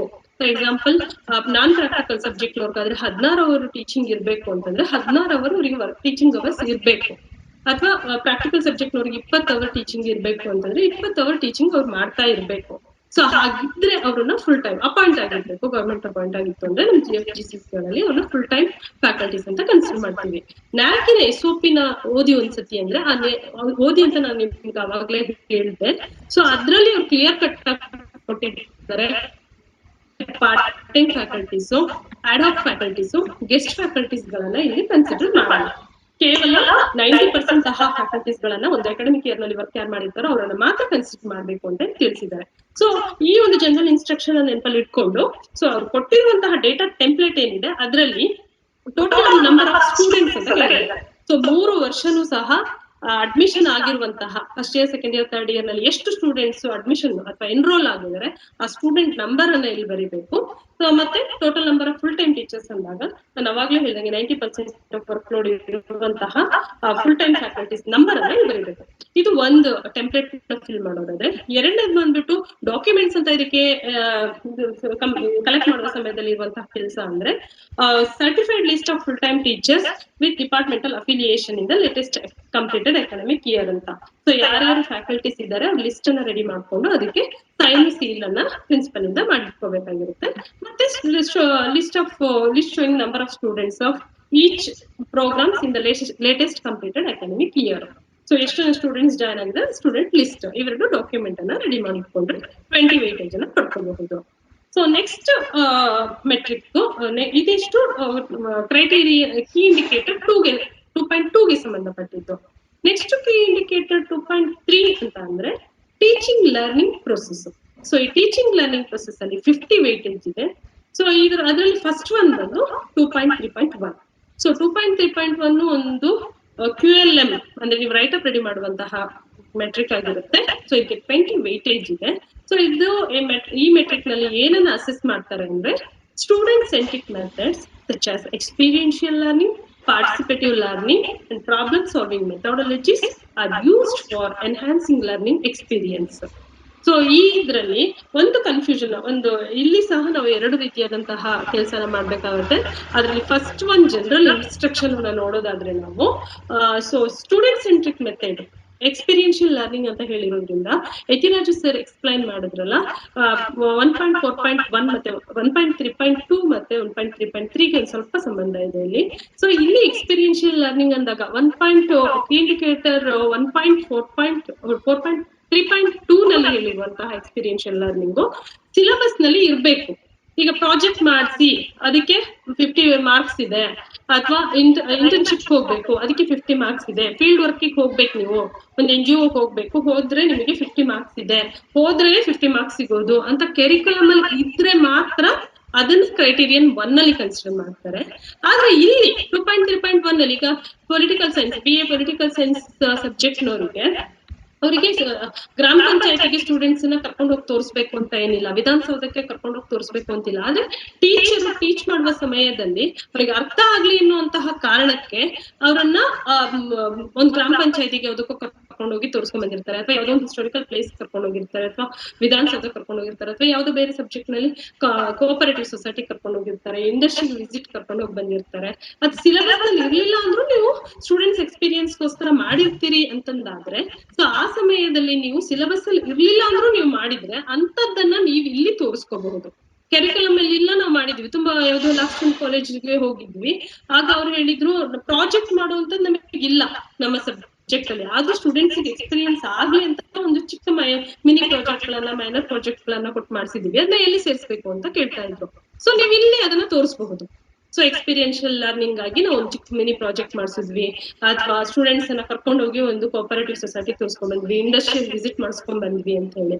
ಸೊ ಹಾಗಾಗಿ ಎಕ್ಸ್ಪೀರಿಯನ್ಷಿಯಲ್ ಲರ್ನಿಂಗ್. ಮತ್ತೆ ಪಾರ್ಟಿಸಿಪೇಟಿವ್ ಲರ್ನಿಂಗು ಸಹ ಅಷ್ಟೇ, ನೀವು ಕಾಲೇಜಿನಲ್ಲಿ ಪಿಯರ್ ಟೀಮ್ ಏನೋ ಪಿಯರ್ ಗ್ರೂಪ್ ಆಕ್ಟಿವಿಟೀಸ್ ಗಳನ್ನ ಮಾಡ್ಸಿರ್ತೀರಿ, ಸ್ಟೂಡೆಂಟ್ಸ್ ಕೂರಿಸಿ ಗ್ರೂಪ್ ಡಿಸ್ಕಷನ್ಸ್ ಮಾಡ್ಸಿರ್ತೀರಿ, ಪ್ಯಾನಲ್ ಡಿಸ್ಕಷನ್ಸ್ ಗಳನ್ನ ಮಾಡ್ಸಿರ್ತೀರಿ. ಸೊ ಆ ರೀತಿ ಪ್ಯಾನಲ್ ಡಿಸ್ಕಷನ್ಸ್ ಏನೋ ಮಾಡ್ಸಿರೋದನ್ನ ಫೋಟೋನ ತಗೊಂಡು ಇಟ್ಕೊಂಡ್ರೆ ನೀವು, ಅದು ಸಹ ಸ್ಟೂಡೆಂಟ್ಸ್ ಗೆ ಪಾರ್ಟಿಸಿಪೇಟಿವ್ ಲರ್ನಿಂಗ್ ಆಗ್ತಾ ಇರುತ್ತೆ. ಸೊ ಅಂತ ಆಕ್ಟಿವಿಟಿಯನ್ನ ನೀವು ಮಾಡಿಸಿದ್ರೆ ಅದನ್ನ ಇಲ್ಲಿ ನೀವು ತೋರಿಸಬಹುದು. ಅದೇ ತರ ಪ್ರಾಬ್ಲಮ್ ಸಾಲ್ವಿಂಗ್ ಮೆಥಡಾಲಜೀಸ್ ಅಂತ ಅಂದಾಗ ಯಾವ್ದು ರಿಸ್ಕ್ ಟೇಕಿಂಗ್ ಆಗಿರ್ಬಹುದು, ಅಥವಾ ಪ್ರಾಬ್ಲಮ್ ಸಾಲ್ವಿಂಗ್ ಆಗಿರಬಹುದು, ಡಿಸಿಷನ್ ಮೇಕಿಂಗ್ ಆಗಿರ್ಬೋದು, ಅದಕ್ಕೆ ಸಂಬಂಧಪಟ್ಟಂಗೆ ನೀವು ಆಕ್ಟಿವಿಟೀಸ್ ನ ಮಾಡಿಸಿರ್ಬೋದು ಕಾಲೇಜಿನಲ್ಲಿ. ಅಥವಾ ತುಂಬಾ ಸಿಂಪಲ್ ಆಗಿ ತುಂಬಾ ಜನ ಕೇಸ್ ಸ್ಟಡೀಸ್ ನ ಕೊಟ್ಟಿರ್ತೀರಿ, ಸೊ ಕೇಸ್ ಸ್ಟಡೀಸ್ ನ ಕೊಟ್ಟು ಅದನ್ನ ಸಾಲ್ವ್ ಮಾಡಕ್ ಹೇಳಿರ್ತೀರಿ. ಸೊ ಅಂತದ್ದನ್ನ ನೀವು ಇಲ್ಲಿ ಬೇಕಿದ್ರೆ ತೋರಿಸಬಹುದು. ಈಗ ಲಾಕ್ ಡೌನ್ ಟೈಮ್ ನಲ್ಲಿ ನೀವು ಟೀಚ್ ಮಾಡೋ ಸಮಯದಲ್ಲಿ ಅವರಿಗೆ ಯಾವ್ದೊಂದು ಕೇಸ್ ಸ್ಟಡಿನ ಕೊಟ್ಟು ಎಲ್ಲ ಮೇಲ್ ಮಾಡಿ ನೀವು ಇದಕ್ಕೆ ಆನ್ಸರ್ ಅನ್ನ ಅಂತ ಅಂತೀರಿ, ಅಥವಾ ಯಾವ್ದು ಆಕ್ಟಿವಿಟೀಸ್ ನ ಕೊಟ್ಟು ಅದಕ್ಕೆ ಸಾಲ್ವ್ ಮಾಡ್ಕೊಡಿ ಅಂತ ಕೊಟ್ಟಿರ್ತೀರಿ. ಸೊ ಇದನ್ನ ಕೊಟ್ಟಾಗ ಸ್ಟೂಡೆಂಟ್ಸ್ ಗೆ ಇಂಟ್ರೆಸ್ಟ್ ಬೆಳೆಯುತ್ತೆ ಆ ಟಾಪಿಕ್ ಮೇಲೆ, ಮತ್ತೆ ಅವರಿಗೆ ಎಕ್ಸ್ಟ್ರಾ ಎಕ್ಸ್ಪೀರಿಯನ್ಸ್ ಅವರಿಗೆ ಸಿಗ್ತಾ ಹೋಗುತ್ತೆ. ಸೊ ಆ ರೀತಿ ಆಕ್ಟಿವಿಟೀಸ್ ನ ನೀವು ಏನಾದ್ರು ಮಾಡಿದ್ರೆ ಅದನ್ನ ನೀವು ಇಲ್ಲಿ ತೋರಿಸಬಹುದು. ಸೊ ಹಾಗಾಗಿ ಇಲ್ಲಿ ಕೇಳುವಂತದ್ದು ಸಹ ಎರಡೇ ಎರಡು. ನಾವು SKC ಕಡೆಯಿಂದ ನಾವು ಒಂದು ಅನೆಕ್ಷನ್ ಮಾಡಿ ಕೊಟ್ಟಿದೀವಿ, ಇಂಥದ್ದನ್ನೆಲ್ಲ ಎಕ್ಸ್ಪೀರಿಯನ್ಷಿಯಲ್ ಆಕ್ಟಿವಿಟೀಸ್ ನ ನೀವು ಇಲ್ಲಿ ಮಾಡಬಹುದು ಅಂತ. ಆದ್ರೆ ಬಹಳಷ್ಟು ಕಾಲೇಜ್ಗಳಲ್ಲಿ ನಾವು ಅದಕ್ಕೆ ಸಂಬಂಧಪಟ್ಟಂಗೆ ಒಂದು ಅನೆಕ್ಷನ್ ಮಾಡ್ಕೊಟ್ಟಿದ್ವಿ, ಯಾವ್ದಾದ್ರು ಎಕ್ಸ್ಪೀರಿಯನ್ಷಿಯಲ್ ಲರ್ನಿಂಗ್ ಆಕ್ಟಿವಿಟಿ ಮಾಡಿದೀರಾ ನೀವು ಅಂತ. ತುಂಬಾ ಕಡಿಮೆ ಕಾಲೇಜ್ಗಳಲ್ಲಿ ಅಂತದನ್ನ ಫಿಲ್ ಮಾಡಿ ಕಳಿಸಿದ್ದು. ಸೊ ಹಾಗೆ ಅದನ್ನ ಕಾಲೇಜ್ ಕಳಿಸಿರುವಂತ ಕಾಲೇಜುಗಳೇ ಸಾಕಷ್ಟಿತ್ತು. ಸೊ ಹಾಗಾಗಿ ನೀವು ಈಗ ನ್ಯಾಕಿಗೆ ಸಿದ್ಧಪಡಿಸೋ ಟೈಮ್ ನಲ್ಲಿ ಥಿಂಕ್ ಮಾಡಿ, ಹಿಂದೆ ಯಾವ್ದಾದ್ರು ಮಾಡಿರ್ತೀರಿ ನೀವು, ಅಂತದನ್ನ ನೀವು ಇಲ್ಲಿ ಇಟ್ಕೊಂತ ಹೋಗ್ಬೇಕಾಗಿರುತ್ತೆ. ಇಲ್ಲಿ ಡಾಕ್ಯುಮೆಂಟ್ಸ್ ಅಂತ ಬಂದಾಗ ಸೆಂಟ್ರಿಕ್ ಆಕ್ಟಿವಿಟೀಸ್ಗಳು ಅಥವಾ ಪ್ರಾಬ್ಲಮ್ ಸಾಲ್ವಿಂಗ್ ಆಗಿರ್ಬೋದು, ಪಾರ್ಟಿಸಿಪೇಟಿವ್ ಲರ್ನಿಂಗ್ ಆಕ್ಟಿವಿಟೀಸ್ ಆಗಿರ್ಬೋದು, ಮೂರಲ್ಲಿ ಯಾವ್ದನ್ನೇ ಮಾಡಿದ್ರು ಅದನ್ನ ಏನ್ ಪ್ಲಾನ್ ಮಾಡಿದ್ರಿ ಅನ್ನೋದು ಬೇಕಾಗಿರುತ್ತೆ. ಮತ್ತೆ ನೀವು ಮಿನಿಟ್ಸ್ ಆಫ್ ಮೀಟಿಂಗ್ ಟೀಚರ್ಸ್ ಏನಾದ್ರು ಮಾಡಿದ್ರೆ ಅದ್ರ ಮಿನಿಟ್ಸ್ ಆಫ್ ಮೀಟಿಂಗ್ ಮಾಡ್ಬೇಕಾಗಿರುತ್ತೆ. ಮತ್ತೆ ಸ್ಟೂಡೆಂಟ್ ಸೆಂಟ್ರಿಕ್ ಆಕ್ಟಿವಿಟೀಸ್ ನೀವ್ ಏನ್ ಮಾಡಿದಿರೋ ಅದಕ್ಕೆ ಅಟೆಂಡೆನ್ಸ್ ಬೇಕಾಗಿರುತ್ತೆ. So panel discussions, group discussions, ಅಥವಾ ಯಾವ್ದೋ ಪ್ಲೇಸ್ ಕರ್ಕೊಂಡು ಹೋಗಿ ಬಂದಿದ್ದೋ ಏನಾದ್ರೂ ಸರಿ ಅದಕ್ಕೆ ಅಟೆಂಡೆನ್ಸ್ ಬೇಕಾಗಿರುತ್ತೆ. ಮತ್ತೆ ರಿಪೋರ್ಟ್ಸ್ ಗಳು ರೆಡಿ ಮಾಡ್ಬೇಕಾಗಿರುತ್ತೆ. ಸೊ ರಿಪೋರ್ಟ್ಸ್ ರೆಡಿ ಮಾಡೋದು ತುಂಬಾ ಮುಖ್ಯವಾಗಿರುತ್ತೆ, ಯಾಕಂದ್ರೆ ನೀವು ಆ ಸ್ಟೂಡೆಂಟ್ ಸೆಂಟ್ರಿಕ್ ಆಕ್ಟಿವಿಟೀಸ್ ಏನ್ ಮಾಡಿರ್ತೀರಿ ಅದ್ರ ಫೋಟೋ ಹಾಕಿ, ಕ್ಯಾಪ್ಷನ್ ಹಾಕಿ, ಸೊ ಅದ್ರ ಜೊತೆನಲ್ಲಿ ಎಲ್ಲಿ ಕರ್ಕೊಂಡು ಹೋಗಿದ್ರಿ, ಏನ್ ಮಾಡಿದ್ರಿ, ಏನೇನ್ ಆಕ್ಟಿವಿಟೀಸ್ ಮಾಡಿದೀರಿ ಅನ್ನೋದನ್ನ ಸ್ಟೂಡೆಂಟ್ ಸೆಂಟ್ರಿಕ್ ಆಕ್ಟಿವಿಟಿ ಅಂತ ಮಾಡಿ ಆ ರಿಪೋರ್ಟ್ ರೆಡಿ ಮಾಡಿ, ಅದ್ 5 ವರ್ಷದ್ದು ಸಹ ರಿಪೋರ್ಟ್ ಅನ್ನ ರೆಡಿ ಮಾಡ್ಕೊಂಡು ಅದನ್ನ PDF ಮಾಡಿ ನಿಮ್ಮ ವೆಬ್ಸೈಟ್ ನಲ್ಲಿ ಸ್ಟೂಡೆಂಟ್ ಸೆಂಟ್ರಿಕ್ ಆಕ್ಟಿವಿಟೀಸ್ ಅಂತ ನೋಡಿದ್ರೆ ಅದು ಸ್ಟೂಡೆಂಟ್ಸ್ ನೋಡ್ತಾರೆ, ಎಲ್ಲ ಸ್ಟೇಕ್ ಹೋಲ್ಡರ್ಸ್ ಸಹ ನೋಡ್ತಾರೆ. ಸೊ ಮತ್ತೆ ನ್ಯಾಕ್ನವರು ಸಹ ನಿಮ್ಮ ವೆಬ್ಸೈಟ್ ನ ನೋಡಿದಾಗ ನಿಮ್ಮಲ್ಲಿ ಸ್ಟೂಡೆಂಟ್ ಸೆಂಟ್ರಿಕ್ ಆಕ್ಟಿವಿಟೀಸ್ ಆಗ್ತಿದೆ ಅಂತ ಗೊತ್ತಾಗುತ್ತೆ. ಸೊ ಹಾಗಾಗಿ ರಿಪೋರ್ಟ್ ತುಂಬಾ ಇಂಪಾರ್ಟೆಂಟ್ ಆಗಿರುತ್ತೆ. ಮತ್ತೆ ಎಷ್ಟು ಆಕ್ಟಿವಿಟೀಸ್ ಗಳನ್ನ ಒಂದು ವರ್ಷದಲ್ಲಿ ನೀವು ಮಾಡಿದೀರಿ ಅನ್ನೋದನ್ನು ಸಹ ಲಿಸ್ಟ್ ಅನ್ನ ಮಾಡ್ಕೋಬೇಕಾಗಿರುತ್ತೆ. ಸೊ ಇದು ಈ ಮೆಥಡ್ ಸಂಬಂಧಪಟ್ಟಂಗೆ ಡಾಕ್ಯುಮೆಂಟ್ ಮೇಂಟೈನ್ ಮಾಡುವಂತಹ ಕೆಲಸ ಆಗಿರುತ್ತೆ. ಆದ್ರೆ ಇದಕ್ಕಿಂತ ತುಂಬಾ ಇಂಪಾರ್ಟೆಂಟ್ ಆಗಿ ನೀವ್ ಏನೇನ್ ಡಾಕ್ಯುಮೆಂಟ್ ಮಾಡಿದಿರಿ, ಏನ್ ಮಾಡ್ಬೇಕು ಅಂತ ಅನ್ನೋದನ್ನ ಸೊ 500 ವರ್ಡ್ಸ್ ನಲ್ಲಿ ರೈಟ್ ಅಪ್ ಅನ್ನ ನೀವು ರೆಡಿ ಮಾಡ್ಬೇಕಾಗಿರುತ್ತೆ. ಆ 500 ವರ್ಡ್ಸ್ ನಲ್ಲಿ ಏನ್ ರೈಟ್ ಅಪ್ ಅನ್ನ ನೀವು ರೆಡಿ ಮಾಡ್ಬೇಕಾಗುತ್ತೆ, ಇದೆಲ್ಲ ಇನ್ಫಾರ್ಮೇಶನ್ ಸೇರಿಸಿ 500 ವರ್ಡ್ಸ್ ನಲ್ಲಿ ರೈಟ್ ಅಪ್ ರೆಡಿ ಮಾಡ್ಬೇಕು. ಈಗ ಮಾಡಿದ್ರೆ ನಿಮಗೆ 20 ವೇಟೇಜ್ ಅನ್ನು ಕೊಡ್ಕೋಬಹುದು. ಸೊ ಇದಿಷ್ಟು ಸ್ಟೂಡೆಂಟ್ ಸೆಂಟ್ರಿಕ್ ಆಕ್ಟಿವಿಟಿಗೆ ಸಂಬಂಧಪಟ್ಟಿರುವಂತದ್ದು. ನೆಕ್ಸ್ಟ್ 2.3.2 ಇದು teachers use ICT enabled tools for effective teaching learning process. So ICTಗೆ ಸಂಬಂಧಪಟ್ಟಂತೆ ಕ್ರೈಟೀರಿಯನ್ 4 ನಲ್ಲಿ ಬರುತ್ತೆ. ಸೊ ಆಗ ಅದನ್ನ ಎಕ್ಸ್ಪ್ಲೈನ್ ಮಾಡ್ತಾರೆ. ಬಟ್ ಇಲ್ಲಿ 2.3.2 ನಲ್ಲೂ ಸಹ ಟೀಚಿಂಗ್ ಲರ್ನಿಂಗ್ ಅಂತ ಬಂದಾಗ ಅದರಲ್ಲಿ ICT ನ ನೀವು ಎಷ್ಟು ಯೂಸ್ ಮಾಡ್ಕೊಂತಿದ್ದೀರಿ ಅಂತ ಅನ್ನೋದು ತುಂಬಾ ಇಂಪಾರ್ಟೆಂಟ್ ಆಗಿರುತ್ತೆ. ಸೊ ಹಾಗಾಗಿ ICT enabled ಟೂಲ್ಸ್ ಹೇಗೆ ಯೂಸ್ ಮಾಡ್ಕೊಂತಿದ್ದೀರಿ ಅಂತ ಅನ್ನೋದಕ್ಕೆ ಇದು QLM ಮ್ಯಾಟ್ರಿಕ್ ನಲ್ಲಿ ಸೊ 15 ವೇಟೇಜ್ ಅನ್ನ ಕೊಟ್ಟಿದ್ದಾರೆ. ಸೊ ಇಲ್ಲೂ ಸಹ ಎರಡು ರೀತಿಯಾದಂತಹ ಕೆಲಸ ತುಂಬಾ ಮುಖ್ಯವಾಗಿರುತ್ತೆ ಡಾಕ್ಯುಮೆಂಟೇಶನ್ ಪರ್ಪಸ್ ಇಂದ ನೋಡಿದಾಗ. ಸೊ ಒಂದು list of faculty members using ICT. So ಎಷ್ಟು ಫ್ಯಾಕಲ್ಟೀಸ್ ICT ಟೂಲ್ಸ್ ಅನ್ನ ಬಳಸ್ಕೊಂಡು ಟೀಚ್ ಮಾಡ್ತಿದ್ದಾರೆ ಅನ್ನೋದು ಲಿಸ್ಟ್ ಬೇಕಾಗಿರುತ್ತೆ. ಅದಕ್ಕೆ ಪ್ರಿನ್ಸಿಪಲ್ ಇಂದ ಸಿಗ್ನೇಚರ್ ಬೇಕಾಗಿರುತ್ತೆ. ಸೊ ಮತ್ತೆ ಎರಡನೇದು topics covered using ICT tools. ಯಾವ ಟಾಪಿಕ್ಸ್ ಅನ್ನ ಇದು ಕವರ್ ಮಾಡಿದಿರಿ ICT ಟೂಲ್ಸ್ ಅನ್ನ ಯೂಸ್ ಮಾಡ್ಕೊಂಡು ಅಂತ. ಮೂರನೇದು ಅವ್ರು ಅದರಲ್ಲಿ ಲಿಂಕ್ ಅನ್ನ ಕೇಳಬಹುದು. ಸೊ ಈಗ ಈ ಕಂಟೆಂಟ್ ಮಾಡಿರುವಂತಹದ್ದು ಲಿಂಕ್ಸ್ ಆಗಿರ್ಬೋದು, ಅಥವಾ ಯೂಟ್ಯೂಬ್ ನಲ್ಲಿ ಮಾಡಿರುವಂತದ್ದಾಗಿರ್ಬೋದು, ಅಥವಾ ಬೇರೆ ಯಾವ್ದಾದ್ರು ಒಂದು ICT ಟೂಲ್ ಅನ್ನ ನೀವು ಯೂಸ್ ಮಾಡ್ಕೊಂಡಿರುವಂತದ್ದಾಗಿರ್ಬೋದು, ಅದ್ರದ್ದು ಲಿಂಕ್ಸ್ ಗಳನ್ನ ಹೇಗೆ ಅದನ್ನ ಯೂಸ್ ಮಾಡ್ಕೊಂಡು ನೀವು ಹೇಗೆ ಟೀಚ್ ಮಾಡಿದ್ದೀರಿ ಆ ಒಂದು ಇದರದ್ದು ಲಿಂಕ್ಸ್ ಆಗಿರಬಹುದು. ಸೊ ಅದೇ ಇಂಪಾರ್ಟೆಂಟ್ ಆಗಿರುತ್ತೆ.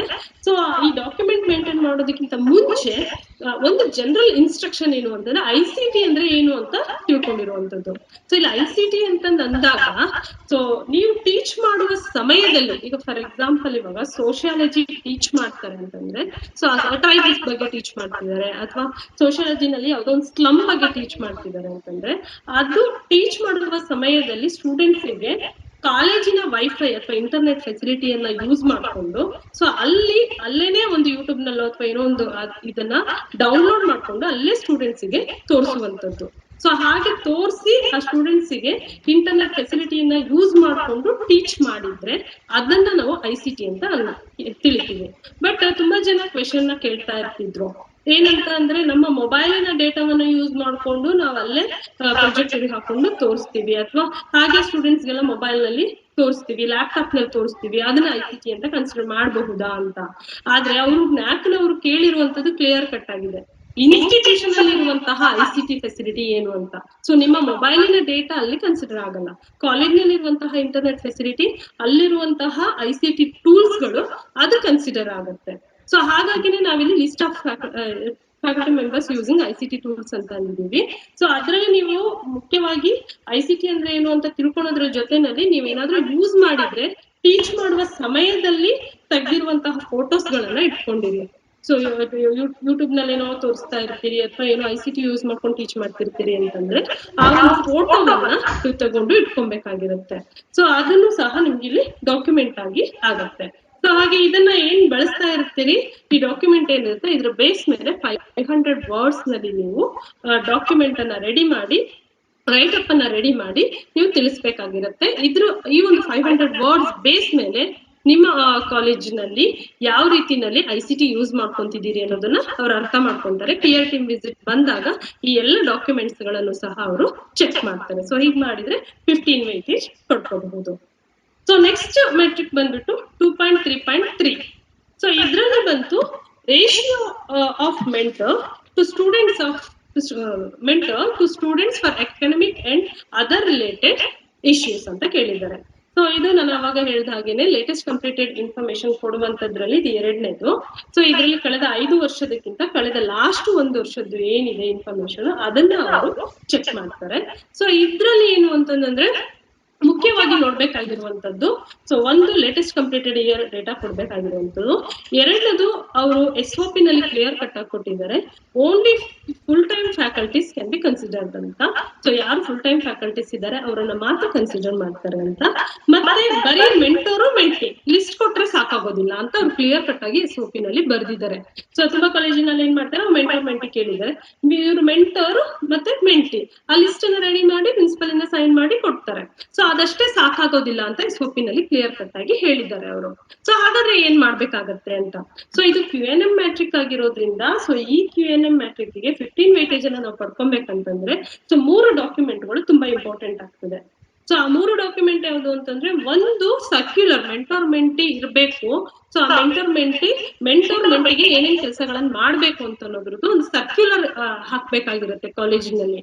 ಸೊ ಮೆಂಟೋರ್ ಇವರು ಮೆಂಟೀಸ್ಗಳಿವರು ಇಂತಿಂತ ಕೆಲಸಗಳನ್ನ ಮಾಡ್ಬೇಕು ಇರ್ಬೇಕು ಅಂತ ಸರ್ಕ್ಯುಲರ್ ಕೊಟ್ಟಿರ್ಬೇಕು. ಆ ಸರ್ಕ್ಯುಲರ್ ನೋಟಿಸ್ ಬೋರ್ಡ್ ಗಳಲ್ಲೆಲ್ಲ ಇರ್ಬೇಕಾಗತ್ತೆ. ಸೊ ನಾವು ಅನೆಕ್ಷರ್ಸ್ ಏನು ಇದೆ ಅದ್ರಲ್ಲಿ ನಾವು ಮೆಂಟೋರ್ ಮೆಂಟಿಗೆ ಸಂಬಂಧಪಟ್ಟಂತಹ ಅನೆಕ್ಷರ್ ಸಹ ಒಂದು ಕೊಟ್ಟಿದ್ದೀವಿ. ಸೊ ನಾವು ಅದ್ರಲ್ಲಿ ಏನೇನ್ ಕೆಲಸ ಮಾಡಬಹುದು ಮೆಂಟೋರ್ ಮೆಂಟಿ ಅನ್ನೋದನ್ನು ಸಹ ಮೆನ್ಷನ್ ಮಾಡಿದೀವಿ. ಸೊ ಅದನ್ನ ನೀವು ನೋಡಿದ್ರೆ ಒಂದ್ ಸ್ವಲ್ಪ ಸರ್ಕ್ಯುಲರ್ ಪ್ರಿಪೇರ್ ಮಾಡಿ ಕೊಟ್ಕೊಬಹುದು. ಎರಡನೇ ಇಂಪಾರ್ಟೆಂಟ್ ಡಾಕ್ಯುಮೆಂಟ್ ಏನು ಅಂತಂದ್ರೆ, ಸೊ ಮೆಂಟರ್ ಯಾರು ಮೆಂಟಿ ಯಾರು ಪ್ರೋಗ್ರಾಮ್ ವೈಸ್. ಸೊ ಆ ಮೆಂಟರ್ ಮತ್ತೆ ಮೆಂಟಿ ಲಿಸ್ಟ್ ಇರ್ಬೇಕು ಕಳೆದ ಅಕಾಡೆಮಿಕ್ ಇಯರ್ ಇಂದು. ಆ ಮೆಂಟರ್ ಮತ್ತೆ ಮೆಂಟಿ ಲಿಸ್ಟ್ ಗೆ ಪ್ರಿನ್ಸಿಪಲ್ ಸೈನ್ ಆಗಿರ್ಬೇಕು. ಸೊ ಅದನ್ನ ಅಪ್ರೂವ್ಡ್ ಮೆಂಟರ್ ಮೆಂಟಿ ಲಿಸ್ಟ್ ಅಂತ ಅಂತಿರೋದು ಅವರು. ಈ ಮೆಂಟರ್ಗೆ ಈ ಮೆಂಟಿ ಅಂತ ಹೇಳ್ಬಿಟ್ಟು ಆ ಲಿಸ್ಟ್ ಇರ್ಬೇಕು ಎರಡನೇದು. ಸೊ ಮೂರನೇದು, ಸೊ ಆ ಒಂದು ಮೆಂಟರ್ ಮೆಂಟಿ ಲಿಸ್ಟ್ ಅಲ್ಲಿ ಮೆಂಟರ್ ಮೆಂಟಿ ಏನ್ ಅಲಾಟ್ ಮಾಡಿರ್ತಾರೆ ಅದ್ರಲ್ಲಿ ಯಾವ ಪ್ರಾಬ್ಲಮ್ಸ್ ಗಳನ್ನ ಮೆಂಟೋರ್ ವೈಸ್ ಅಂತ ಅವರು SOP ನಲ್ಲಿ ಕ್ಲಿಯರ್ ಕಟ್ ಆಗಿ ಕೊಟ್ಟಿದ್ದಾರೆ. ಮೆಂಟೋರ್ ವೈಸ್ ಯಾವ ಇಶ್ಯೂಸ್ ಗಳನ್ನ ಸಾಲ್ವ್ ಮಾಡಿದ್ದಾರೆ ಅದು ಸಹ ಇಂಪಾರ್ಟೆಂಟ್ ಆಗ್ತದೆ. ಸೊ ಹಾಗೆ ನಾವು ಕೆಲವೊಂದು ಕಾಲೇಜ್ಗಳಿಗೆ ಹೋದಾಗ ತುಂಬಾ ಚೆನ್ನಾಗಿ ಮಾಡ್ಕೊಂಡಿದ್ದಾರೆ, ಮೆಂಟರ್ ಮೆಂಟಿ ಡೈರಿ ಅಂತ ಮಾಡ್ಕೊಂಡಿದ್ದಾರೆ ಅವರು. ಸೊ ಏನು ಮೆಂಟರ್ ಇರ್ತಾರೆ ಅವರು ಮೆಂಟಿಗೆ ಗೈಡ್ ಮಾಡಿರ್ತಾರೆ, ಆ ಡೇಟು ನೇಮು ಏನ್ ಗೈಡ್ ಮಾಡಿದ್ದಾರೆ ಅದ್ರೆಲ್ಲ ಅಲಾಟ್ ಬರ್ದಿಡ್ತಿದ್ದಾರೆ, ಬರ್ದು ಸೈನ್ ಮಾಡಿ ಇಟ್ಕೊಂತಿದ್ದಾರೆ. ಸೊ ಅಲ್ಲಿಗೇನು ಅವ್ರು ಮೆಂಟರ್ ಮೆಂಟಿಗೆ ಸಪೋರ್ಟ್ ಮಾಡ್ತಿದ್ದಾರೆ ಅನ್ನೋದು ನಾಲ್ಕನವ್ರಿಗೆ ಅರ್ಥ ಆಗುತ್ತೆ. ಸೊ ಇನ್ನೊಂದು ಕೆಲವೊಂದು ಕಡೆನಲ್ಲಿ ಏನು ತಿಂಗಳು ಪ್ರಿನ್ಸಿಪಲ್ ಗಳನ್ನೇ ಮೆಂಟರ್ ಮೆಂಟಿ ಲಿಸ್ಟ್ ನ ಏನ್ ರೆಡಿ ಮಾಡ್ಕೊಂಡಿರ್ತಾರೆ ಅದ್ರಲ್ಲಿ ಏನೇನ್ ವರ್ಕ್ ಆಗಿದೆ ಅನ್ನೋದನ್ನ ರೆಡಿ ಮಾಡ್ಕೊಂಡು ಸೈನ್ ಸೀಲ್ ಮಾಡಿ ಇಡ್ತಿದ್ದಾರೆ. ಸೊ ಅಲ್ಲೂ ಸಹ ಅದು ಯೂಸ್ ಆಗ್ತಾ ಇದೆ. ಮತ್ತೆ ಮೆಂಟರ್ ಮೆಂಟಿಗೆ ಸಂಬಂಧಪಟ್ಟಂಗೆ ಕೆಲವೊಂದು ಕಡೆಯಲ್ಲಿ ಕಳೆದ 5 ವರ್ಷದಿಂದನೂ ಸಹ ಸೊ ಅವರು ಏನೇನ್ ಆಕ್ಟಿವಿಟೀಸ್ ಗಳು ಆಗ್ತಿದೆ, ಈಗ ಫಾರ್ ಎಕ್ಸಾಂಪಲ್ ಒಂದು ಸ್ಲೋ ಲರ್ನರ್ ಇರ್ತಾರೆ ಅಂತಂದ್ರೆ ಆ ಡೇಟಾವನ್ನ ಮೆಂಟರ್ ಯಾರಿದ್ದಾರೆ ಆ ಕ್ಲಾಸಿನ ಮೆಂಟರ್ ಅವ್ರಿಗೆ ತಿಳಿಸ್ತಾರೆ. ಆ ಮೆಂಟರ್ ಅವರಿಗೆ ಕೌನ್ಸಿಲಿಂಗ್ ಕೊಡಿಸ್ತಾರೆ ಅಥವಾ ಅವರಿಗೆ ಬುದ್ಧಿ ಹೇಳ್ತಾರೆ ಅಥವಾ ಏನೋ ಸರಿ ಮಾಡ್ತಾರೆ. ಸೊ ಅದನ್ನ ಅವ್ರು ಮೆನ್ಷನ್ ಮಾಡಿ ಇಟ್ಟಿರ್ಬೇಕಾಗಿರ್ತದೆ. ಆಗ ಸ್ಟೂಡೆಂಟ್ಸ್ಗೂ ಹೆಲ್ಪ್ ಆಗುತ್ತೆ, ಇಲ್ಲಿ ಮೆಂಟರು ಸಹ ಏನ್ ಮಾಡಿದ್ದಾರೆ ಅನ್ನೋದು ಗೊತ್ತಾಗುತ್ತೆ. ಸೊ ಹಾಗಾಗಿ ಆ ರೀತಿನಲ್ಲಿ ಡಾಕ್ಯುಮೆಂಟೇಶನ್ ಆಗ್ತಾ ಹೋಗುತ್ತೆ. ಸೊ ಹಾಗಾಗಿ ಅಲ್ಲಿ SOP ನಲ್ಲಿ ಕ್ಲಿಯರ್ ಕಟ್ ಆಗಿ ಕೊಟ್ಟಿದ್ದಾರೆ, ಮೆಂಟರ್ ವೈಸ್ ಇಶ್ಯೂಸ್ ಗಳು ಏನ್ ರೈಸ್ ಆಗಿತ್ತು ಏನ್ ಸಾಲ್ವ್ ಆಗಿದೆ ಅನ್ನೋದಕ್ಕೆ ಡೇಟಾ ಅಥವಾ ಡಾಕ್ಯುಮೆಂಟ್ ಬೇಕು ಅಂತ. ಸೊ ಈ 3 ಡಾಕ್ಯುಮೆಂಟ್ ಸಹ ಈ ಮೆಂಟರ್ ಮೆಂಟಿನಲ್ಲಿ ತುಂಬಾ ಇಂಪಾರ್ಟೆಂಟ್ ಆಗಿರುತ್ತೆ. ಸೊ ಹಾಗಾಗಿ ಇದ್ರ ಜೊತೆನಲ್ಲೇನೆ ಎಷ್ಟು ಜನ ಮೆಂಟರ್ ಇದ್ದಾರೆ, ಎಷ್ಟು ಜನ ಸ್ಟೂಡೆಂಟ್ಸ್ ಅನ್ನ ಅಲಾಟ್ ಮಾಡಿದ್ದಾರೆ ಅನ್ನೋ ಲಿಸ್ಟ್ ಅನ್ನ ರೆಡಿ ಮಾಡ್ಕೋಬೇಕಾಗಿರುತ್ತೆ. ಇದು QNM ಮ್ಯಾಟ್ರಿಕ್ ಹೀಗೆ ಮಾಡಿದ್ರೆ 15 ವೇಟೇಜ್ ಅನ್ನ ಮಾಡ್ಕೋಬಹುದು. ಮತ್ತೆ ಮೆಂಟರ್ ಬುಕ್ ಮೆಂಟರ್ ಡೈರಿ ಮಾಡ್ಕೊಂಡ್ರೆ ನೀವು ಇನ್ನೂ ಒಳ್ಳೇದು. ಸೊ ವೇಟೇಜ್ ಅನ್ನ ಜಾಸ್ತಿ ತಗೋಬಹುದು. ಸೊ ಅದಿಷ್ಟು 2.3 ಕೀ ಇಂಡಿಕೇಟರ್ ಆದ್ರೆ ನೆಕ್ಸ್ಟ್ 2.4 ಕೀ ಇಂಡಿಕೇಟರ್. ಇದು ಟೀಚರ್ ಪ್ರೊಫೈಲ್ ಅಂಡ್ ಕ್ವಾಲಿಟಿ ಅಂತ.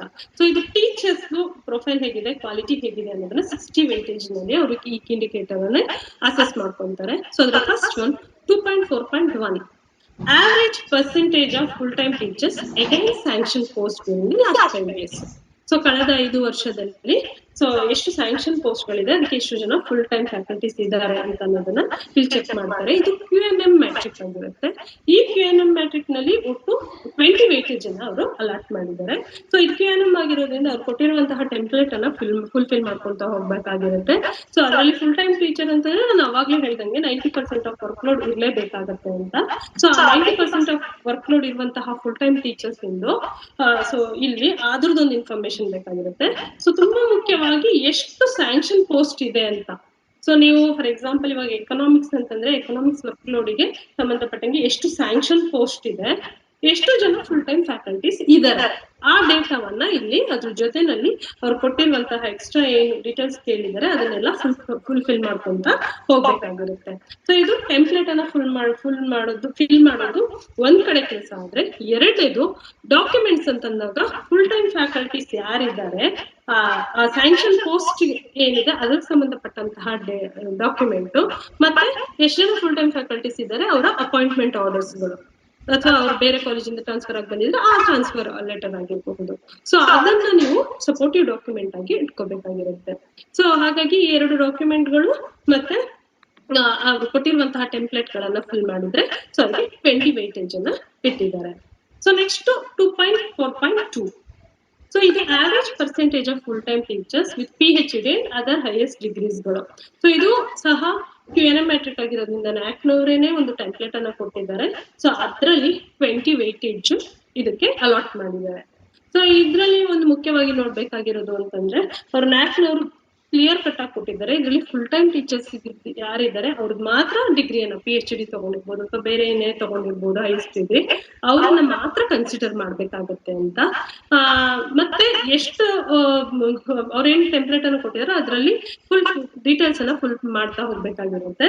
ಮತ್ತೆ ಹಾನರರಿ ಡಿಗ್ರೀಸ್ ಗಳೇನಾದ್ರೂ ಬಂದಿತ್ತು ಅಂತಂದ್ರೆ ಅದನ್ನ ಕನ್ಸಿಡರ್ ಮಾಡಲ್ಲ. ಮತ್ತೆ ನೀವು SOP ಓದಿ ಅಂತಂದ್ರೆ SOP ನಲ್ಲಿ ರೀಸೆಂಟ್ ಆಗಿ ಒಂದು ಮಂತ್ ಬ್ಯಾಕ್ ಒಂದು ಚೇಂಜ್ ಮಾಡಿದ್ದಾರೆ. ಸೊ ಯಾವ್ದು UGC ನಲ್ಲಿ ರೆಕಗ್ನೈಸ್ ಆಗಿರುವಂತಹ ಯೂನಿವರ್ಸಿಟಿ ಇರುತ್ತೋ ಆ ರೆಕಗ್ನೈಸ್ ಆಗಿರೋ ಯೂನಿವರ್ಸಿಟಿನಲ್ಲಿ ಅವರು PhD ತಗೊಂಡಿದ್ರೆ ಮಾತ್ರ ಕನ್ಸಿಡರ್ ಮಾಡ್ತೀವಿ ಅಂತ ಈಗ ರೀಸೆಂಟ್ ಆಗಿ ಚೇಂಜ್ ಮಾಡಿರುವಂತದ್ದು. ಸೊ ಹಾಗಾಗಿ ನಾನು SOP ಓದಿ ಅಂತ ಅಂದೆ. ಸೊ ಹಾಗಾಗಿ ಅದನ್ನು ಸಹ ಇದರಲ್ಲಿ ಹೇಳಿದ್ದಾರೆ, ಯಾರು UGC ರೆಕಗ್ನಿಷನ್ ಇರುತ್ತೆ ಅಂತದ್ರಲ್ಲಿ ಮಾತ್ರ ಇರ್ಬೇಕಾಗತ್ತೆ ಅಂತ ಹೇಳಿ ಡಿಗ್ರಿಯನ್ನು PhD ಪಡ್ಕೊಂಡಿರ್ಬೇಕಾಗತ್ತೆ ಅಂತ ಹೇಳಿ. ಸೊ ಹಾಗಾಗಿ ಈ ಒಂದು ಇದ್ರಲ್ಲಿ ಮುಖ್ಯವಾಗಿ ಗಮನಿಸಬೇಕಾಗಿರುವಂತದ್ದು ಟೆಂಪ್ಲೇಟ್ ಅವ್ರು ಏನ್ ಕೇಳಿದ್ದಾರೆ ಅದನ್ನ ಫುಲ್ ಮಾಡ್ಬೇಕಾಗಿರುತ್ತೆ. ಮತ್ತೆ ಆ PhD ಕಾನ್ವೊಕೇಶನ್ ಏನಾಗಿರುತ್ತೆ ಅವ್ರದ್ದು ಆ ಒಂದು ಇದನ್ನ ತಗೊಬೇಕಾಗಿರುತ್ತೆ. ಅವಾರ್ಡ್ ಏನಾಗಿರುತ್ತೆ ಕಾನ್ವೊಕೇಶನ್ ಸರ್ಟಿಫಿಕೇಟ್ ಅದನ್ನ ತಗೊಬೇಕಾಗಿರುತ್ತೆ. ಮತ್ತೆ PR ಟೀಮ್ ವಿಸಿಟ್ ಬಂದಂತ ಸಮಯದಲ್ಲಿ ಅವ್ರನ್ನ ಕರೆಸಿದ್ರೆ ಮತ್ತೆ ಅವ್ರ ಥೀಸಿಸ್ ಅನ್ನ ಇಟ್ಕೊಂಡ್ರೆ ಬೆಟರ್. ಸೊ ಇದಿಷ್ಟು 2.4.2ಗೆ ಸಂಬಂಧಪಟ್ಟಿರುವಂತದ್ದು. ನೆಕ್ಸ್ಟ್ 2.4.3. ಇಲ್ಲಿ average teaching experience of full time teachers in the same institution. ಇದು ಸಹ ಲೇಟೆಸ್ಟ್ ಕಂಪ್ಲೀಟೆಡ್ ಇಯರ್ ಇಂದು ಇನ್ಫಾರ್ಮೇಶನ್ ಅನ್ನ ಕೊಡ್ಬೇಕಾಗಿರುತ್ತೆ.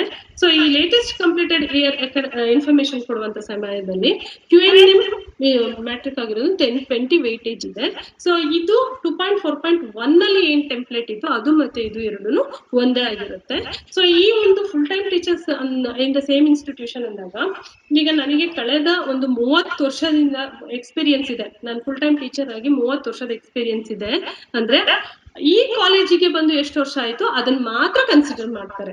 ಸೊ ನಾನೀಗ ಫಾರ್ ಎಕ್ಸಾಂಪಲ್ ಚಿಕ್ಕನಾಯಕನಹಳ್ಳಿ ಕಾಲೇಜ್ ನಲ್ಲಿ ವರ್ಕ್ ಮಾಡ್ತಿದ್ದೀನಿ ಅಂತಂದ್ರೆ ನಾನು ಈ ಕಾಲೇಜಿಗೆ ಬಂದು 5 ವರ್ಷ ಆಗಿದ್ರೆ ಆ 5 ವರ್ಷದ ಇದನ್ನ ಮಾತ್ರ ಡೇಟಾವನ್ನ ಮಾತ್ರ ನಾನು ಇಲ್ಲಿ ಹಾಕ್ಬೇಕಾಗುತ್ತೆ. ಈ ಕಾಲೇಜಿಗೆ ಬಂದು 5 ವರ್ಷ ಆಗಿದೆ ಅಂತ ಹೇಳಿ. ಅದಕ್ಕಿಂತ ಹಿಂದೆ ನನಗೆ 30 ವರ್ಷ ಸರ್ವಿಸ್ ಇತ್ತು ಅಂತಂದ್ರೆ ಅದನ್ನ ನಾನು ಇಲ್ಲಿ ತೋರಿಸೋದಕ್ಕೆ ಬರಲ್ಲ. ಸೊ ಹಾಗೆ ಕ್ಲಿಯರ್ ಕಟ್ ಆಗಿ ಅದ್ರಲ್ಲಿ ಕೊಟ್ಟಿದ್ದಾರೆ. So teaching experience of full time teacher in the same institution ಅಂತ. ಸೊ ಈಗ ಯಾರ್ಯಾರು ಟೀಚ್ ಮಾಡ್ತಾ ಇದಾರೆ ಕರೆಂಟ್ ಅಕಾಡೆಮಿಕ್ ಇಯರ್ ಅಲ್ಲಿ ಅವರು ಡೇಟಾವನ್ನ ಮಾತ್ರ ಕೊಡ್ಬೇಕಾಗ್ತಿದ್ದಾರೆ, ಇಂಥ ಕಾಲೇಜಲ್ಲಿ ಸರ್ವ್ ಮಾಡ್ತಾ ಇದ್ದಾರೆ ಅಂತ.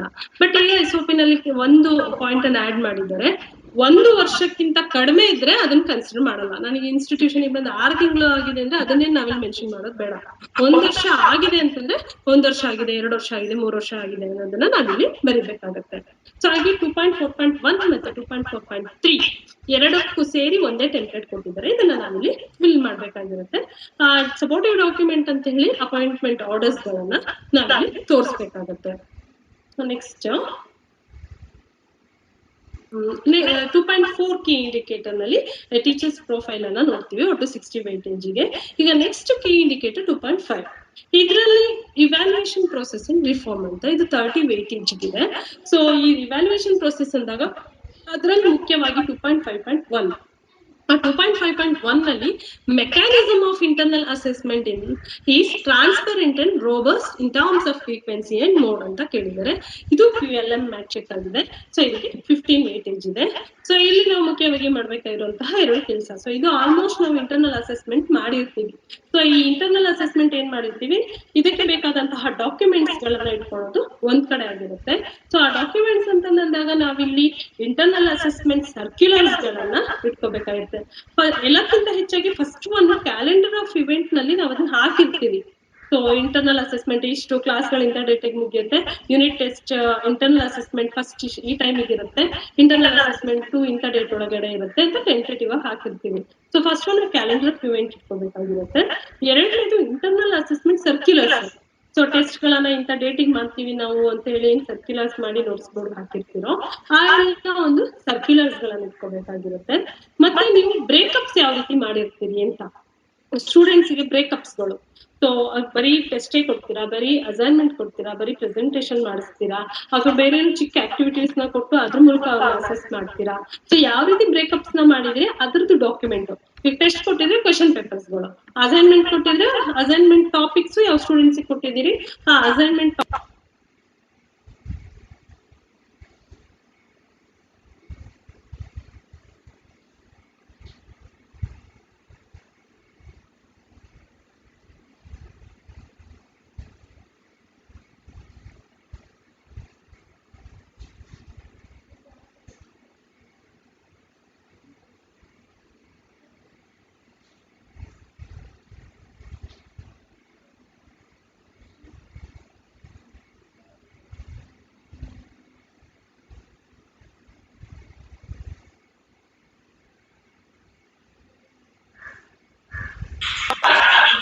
ಕೇಳ್ತಿದ್ದೀರಾ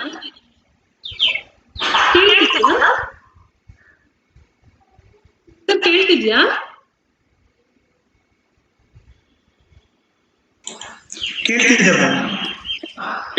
ಕೇಳ್ತಿದೆ ಹೇಳಿ.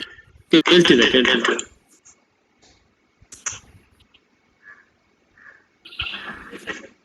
ಮೇಡಮ್ ಕೇಳ್ತಾ ಇದೆ. ಪ್ರೊಸೀಡ್. ಓಕೆ, ಕಂಟಿನ್ಯೂ ಮಾಡಿ.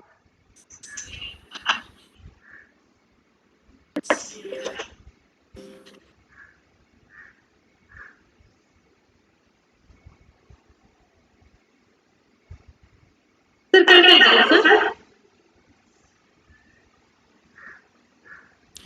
ಕೇಳ್ತಾ ಇದೆ. ನೂತನ ಮ್ಯೂಟ್ ಆಗ್ತಾ ಇದೆ.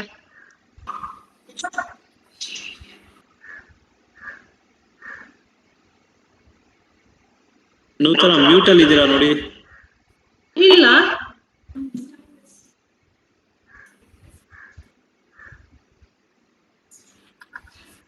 ನೀವು ವಿಡಿಯೋ ಕ್ಲೋಸ್ ಮಾಡ್ಕೊಳ್ಳಿ, ಹೇಳ್ತೀನಿ.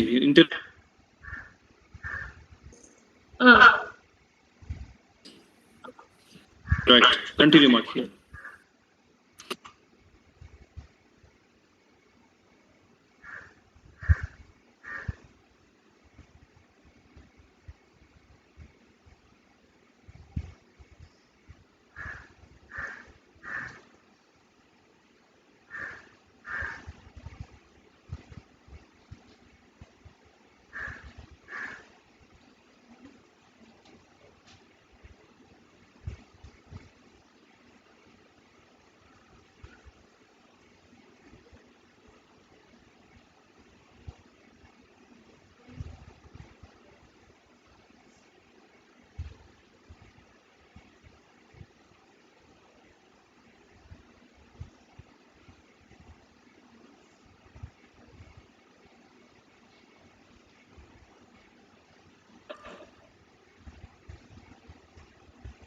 ಕೇಳ್ತಾ ಇದ್ಯಾ?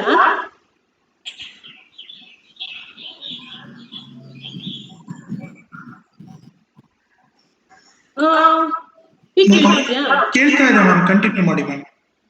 ಕೇಳ್ತಾ ಇದೆ ಮಾಡಿದ್ಯಾ?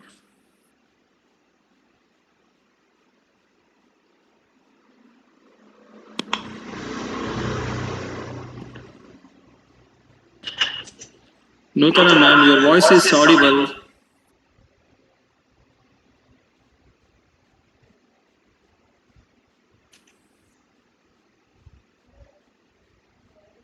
Anant is there.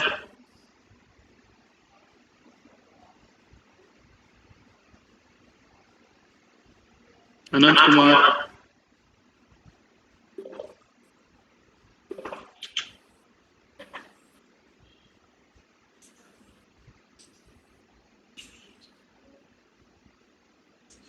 ನೂತನ ಮೇಡಮ್ ಕೇಳ್ತಿಲ್ಲ. Anant Kumar. Ashok, go for mute.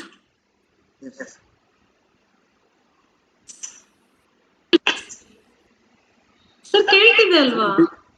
ಕೇಳ್ತಾ ಇದೆ, ಮಾತಾಡಿ ಮೇಡಮ್. ಹಾ, ಓಕೆ. ಕಂಟಿನ್ಯೂ. ಒಂದ್ ಸೆಕೆಂಡ್ ಸರ್.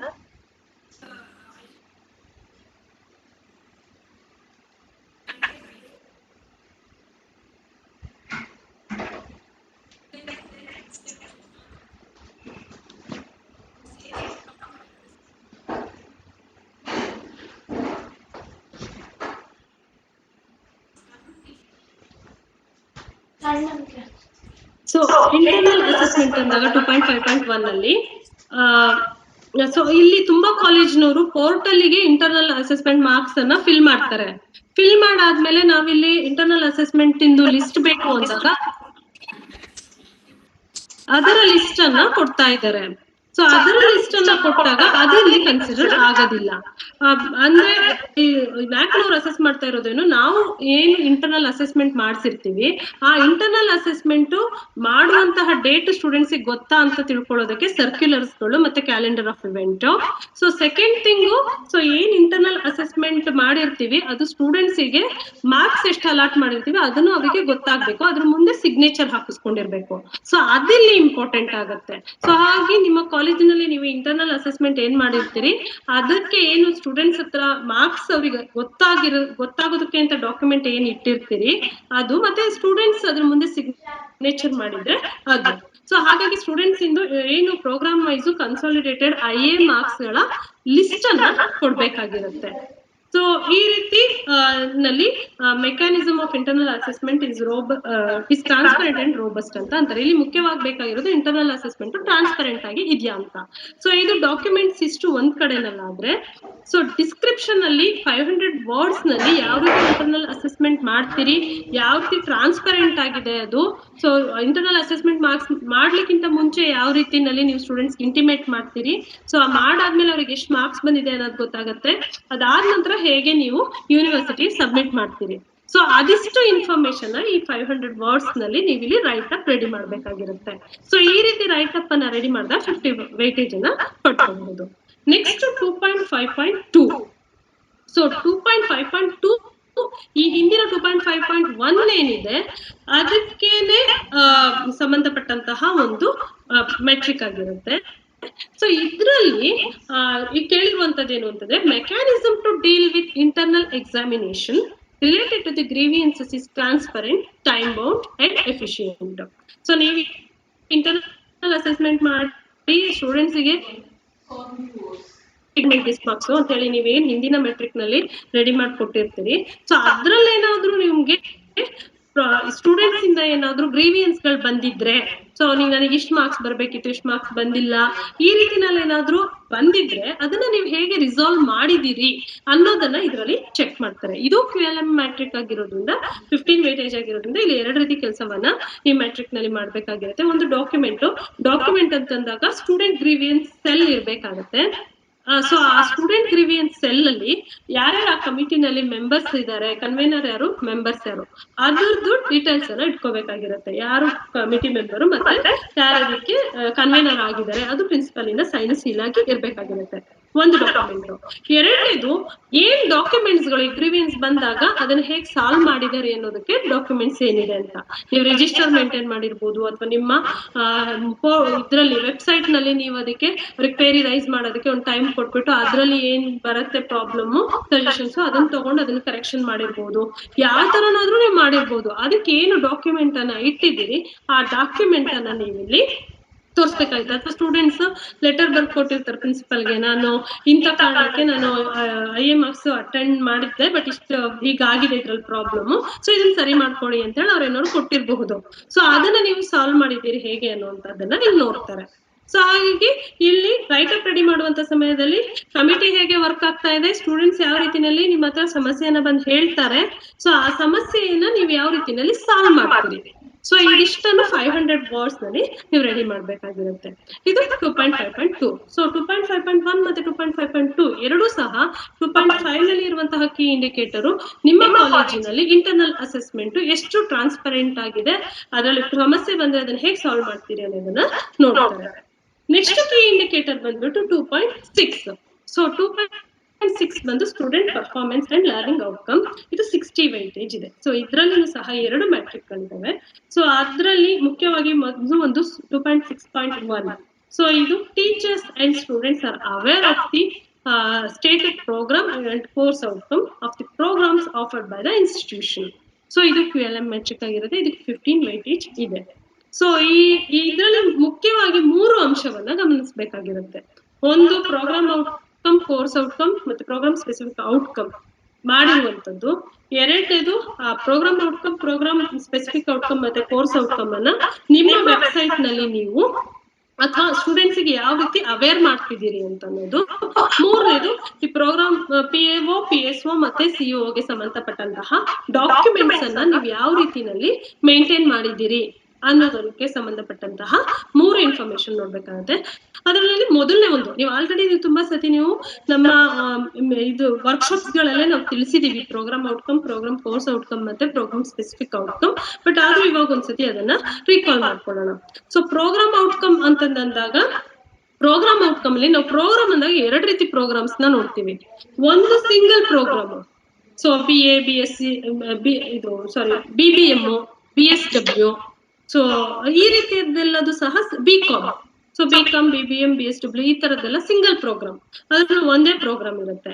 ಎರಡನೇ ಪ್ರೋಗ್ರಾಮ್ ಅಂತಂದಾಗ combination wise discipline oriented programmes ಗಳನ್ನ ನೋಡ್ತೀವಿ. ಸೊ ಈ ಕಾಂಬಿನೇಷನ್ ವೈಸ್ ಪ್ರೋಗ್ರಾಮ್ ಅಂದಾಗ BA, BSc ಇದೆಲ್ಲ ಕಾಂಬಿನೇಷನ್ ಇರುತ್ತೆ. BA ನಲ್ಲಿ HES ಇರುತ್ತೆ, HEP ಇರುತ್ತೆ, HEK ಇರುತ್ತೆ. BSc ನಲ್ಲೂ ಅಷ್ಟೇ ಫಿಸಿಕ್ಸ್, ಕೆಮಿಸ್ಟ್ರಿ, ಮ್ಯಾಥಮೆಟಿಕ್ಸ್ ಅಂತ ಇರುತ್ತೆ, CBZ ಅಂತ ಇರುತ್ತೆ. ಈ ರೀತಿ ಕಾಂಬಿನೇಷನ್ ಅನ್ನ ಒಳಗೊಂಡಿರುತ್ತೆ.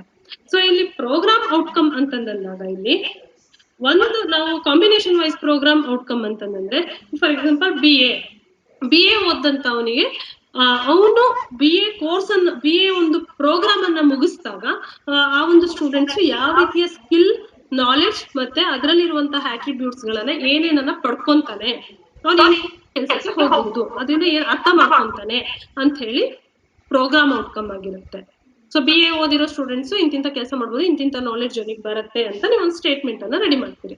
ಅದೇ ತರ BCom ಓದಿರುವಂತಹ ಸ್ಟೂಡೆಂಟ್ಸ್ ಇಂಥ ಕೆಲ್ಸಕ್ಕೆ ಹೋದವನು ಇಂಥ ನಾಲೆಡ್ಜ್ ಬರುತ್ತೆ, ಈ ರೀತಿ ಅವನು ಕೆಲಸವನ್ನ ಪಡ್ಕೊಳ್ಳೋದಕ್ಕೆ ಎಲಿಜಿಬಲ್ ಇರ್ತಾನೆ ಅಂತ ಹೇಳಿ ನೀವು ಪ್ರೋಗ್ರಾಮ್ ಔಟ್ಕಮ್ ಅನ್ನ ರೆಡಿ ಮಾಡ್ತೀರಿ. ಈ ಪ್ರೋಗ್ರಾಮ್ ಔಟ್ಕಮ್ ಅಲ್ಲಿ ಒಂದು ಅರ್ಥ ಮಾಡ್ಕೋಬೇಕಾಗಿರೋದು, ಇದು ಡಿಸಿಪ್ಲಿನ್ ಓರಿಯೆಂಟೆಡ್ ಆಗಿನೇ ಪರ್ಟಿಕ್ಯುಲರ್ ಸ್ಪೆಸಿಫಿಕ್ ಡಿಸಿಪ್ಲಿನ್ ಅನ್ನೇ ಮೆನ್ಷನ್ ಮಾಡಿರೋದಿಲ್ಲ ಇದರಲ್ಲಿ.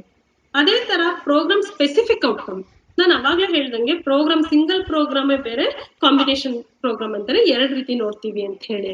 ಸೊ ಹಾಗಾಗಿ ಕಾಂಬಿನೇಷನ್ ವೈಸ್ ಪ್ರೋಗ್ರಾಮ್ ಸ್ಪೆಸಿಫಿಕ್ ಅಂತ ನೋಡೋದಾದ್ರೆ ನಾವು BA ನಲ್ಲಿ HES ಇದರಲ್ಲಿ ನಾವು ಪ್ರೋಗ್ರಾಮ್ ಸ್ಪೆಸಿಫಿಕ್ ಔಟ್ಕಮ್ ಅನ್ನ ನೋಡ್ತೀವಿ.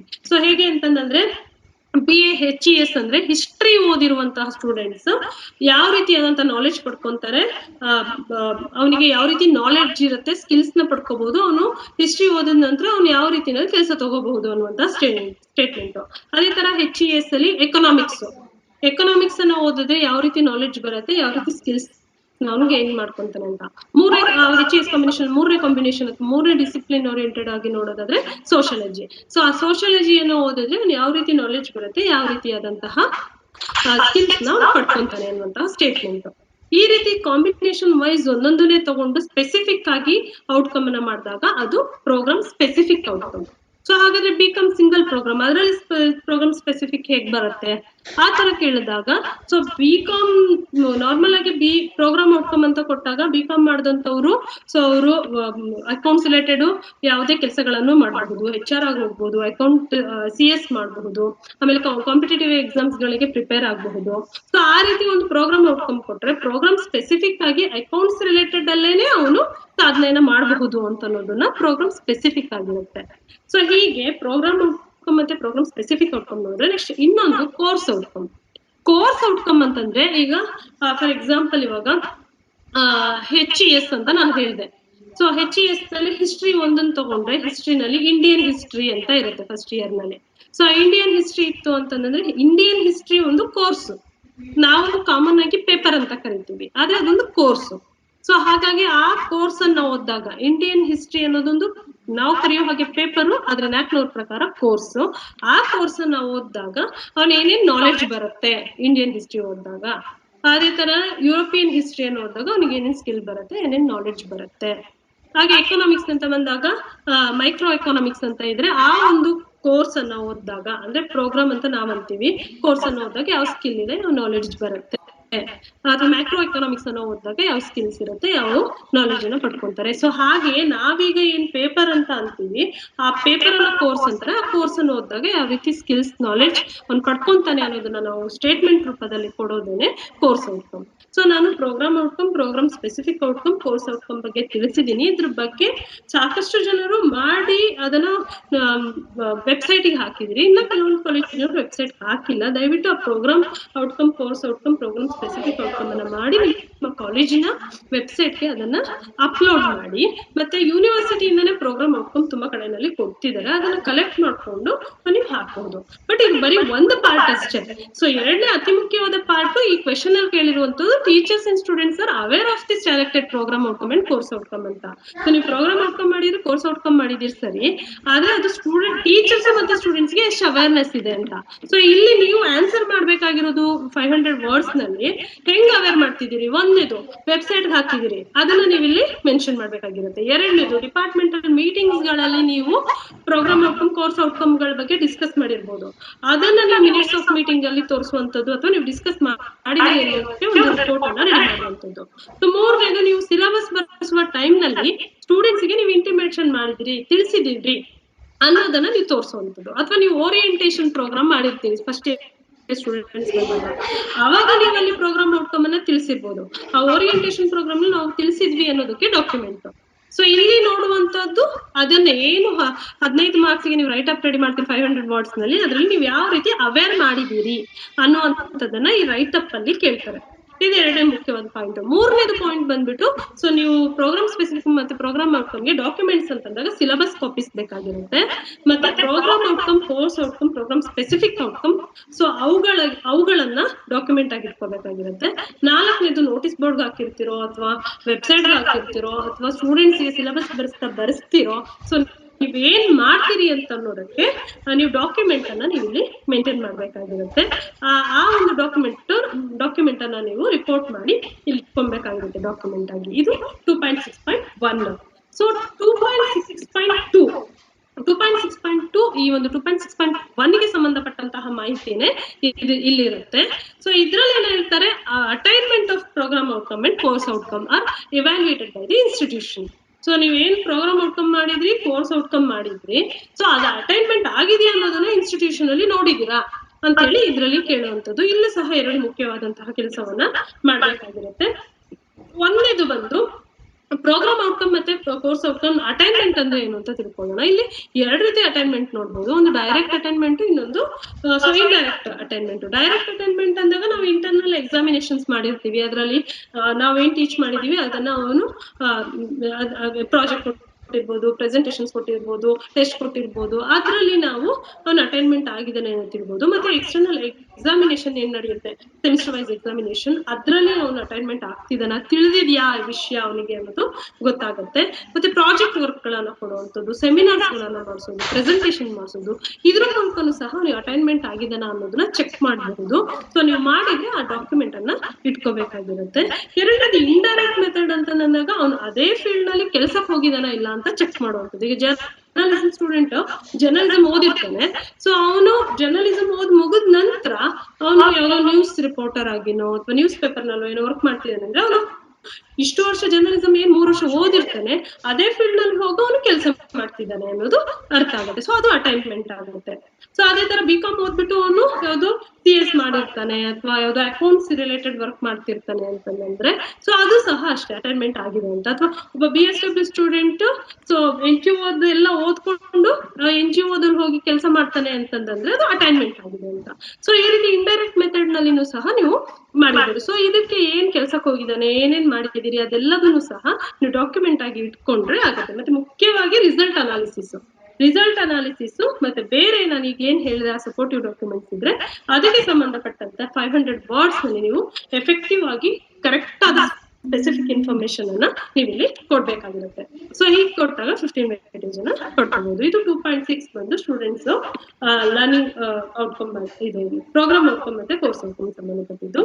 ಈ ಕೀ ಇಂಡಿಕೇಟರ್ ನಲ್ಲಿ ಲಾಸ್ಟ್ ಇನ್ ಮೆಟ್ರಿಕ್ ಅಂತಂದ್ರೆ 2.6.3 ಇದು average pass percentage of students. So ಇಲ್ಲಿ average pass percentage of students ಅಂದಾಗ ಇದು QNM ಮ್ಯಾಟ್ರಿಕ್ ಆಗಿರುತ್ತೆ. ಸೊ ಇದ್ರಲ್ಲಿ ನಮಗೆ QNM ಮ್ಯಾಟ್ರಿಕ್ ನಲ್ಲಿ ಸೊ ಅವ್ರಿಗೆ ಟೆಂಪ್ಲೇಟ್ ಅನ್ನ ಕೊಟ್ಟಿದ್ದಾರೆ. ಸೊ ಆ ಟೆಂಪ್ಲೇಟ್ ಅನ್ನ ನಾವು ಫಿಲ್ ಮಾಡ್ಬೇಕಾಗಿರುತ್ತೆ. ಸೊ ಇಲ್ಲಿ ಏನ್ ಕೇಳ್ತಾರೆ ಅಂತಂದ್ರೆ ಸೊ ಕಳೆದ 5 ವರ್ಷದಲ್ಲಿ ಫೈನಲ್ ಇಯರ್ ಸ್ಟೂಡೆಂಟ್ಸ್ ಎಷ್ಟು ಜನ ಗ್ರಾಜುಯೇಷನ್ ಪಡ್ಕೊಂಡಿದ್ದಾರೆ ಅಂತ. ಅಂದ್ರೆ 6th ಸೆಮಿಸ್ಟರ್ ನಲ್ಲಿ ಎಲ್ಲಾ ಹಿಂದಿನ ಯಾವ್ದು ಬ್ಯಾಕಪ್ ಗಳನ್ನ ಇಟ್ಕೊಳ್ದೇನೆ ಫೇಲ್ ಆಗ್ದೇನೆ ಸೊ ಅವನು 6th ಸೆಮಿಸ್ಟರ್ ಗೆ ಬಂದಾಗ ಫೈನಲ್ ಇಯರ್ ನಲ್ಲಿ ಅವನು ಪಾಸ್ ಆಗಿ ಗ್ರಾಜುಯೇಷನ್ ಅನ್ನ ಪಡ್ಕೊಂಡು ಹೋಗ್ತಾ ಇರುವಂತಹ ಸ್ಟೂಡೆಂಟ್ಸ್ ನಂಬರ್ ಎಷ್ಟು ಅದನ್ನ ಇಲ್ಲಿ ಮೆನ್ಷನ್ ಮಾಡ್ಬೇಕಾಯ್ತು. ಅವ್ರು ಕೊಟ್ಟಿರೋ ಟೆಂಪ್ಲೇಟ್ ಅಲ್ಲಿ ಪ್ರೋಗ್ರಾಮ್ ಕೋಡ್, ಪ್ರೋಗ್ರಾಮ್ ನೇಮು ಮತ್ತೆ ಎಷ್ಟು ಜನ ಸ್ಟೂಡೆಂಟ್ಸ್ ಅಪಿಯರ್ ಆಗಿದ್ದಾರೆ ಫೈನಲ್ ಇಯರ್ ಎಕ್ಸಾಮಿನೇಷನ್ಗೆ ಅನ್ನೋದನ್ನ ಇಲ್ಲಿ ಮೆನ್ಷನ್ ಮಾಡ್ಬೇಕು. ಎಷ್ಟು ಜನ ಪಾಸ್ ಆಗಿದ್ದಾರೆ, ಪಾಸ್ ಅಂತಂದ್ರೆ ಗ್ರಾಜುಯೇಷನ್ ಪಡ್ಕೊಂಡು ಹೋಗಿದ್ದಾರೆ ಕಳೆದ 5 ವರ್ಷದ ಮಾತ್ರ. ಮತ್ತೆ SOP ನಲ್ಲಿ ಕ್ಲಿಯರ್ ಕಟ್ ಹಾಕೊಟ್ಟಿದ್ರೆ ಫೈನಲ್ ಇಯರ್ ಇಂದು ಮಾತ್ರ ತಗೊಳ್ಳಿ ಅಂತ.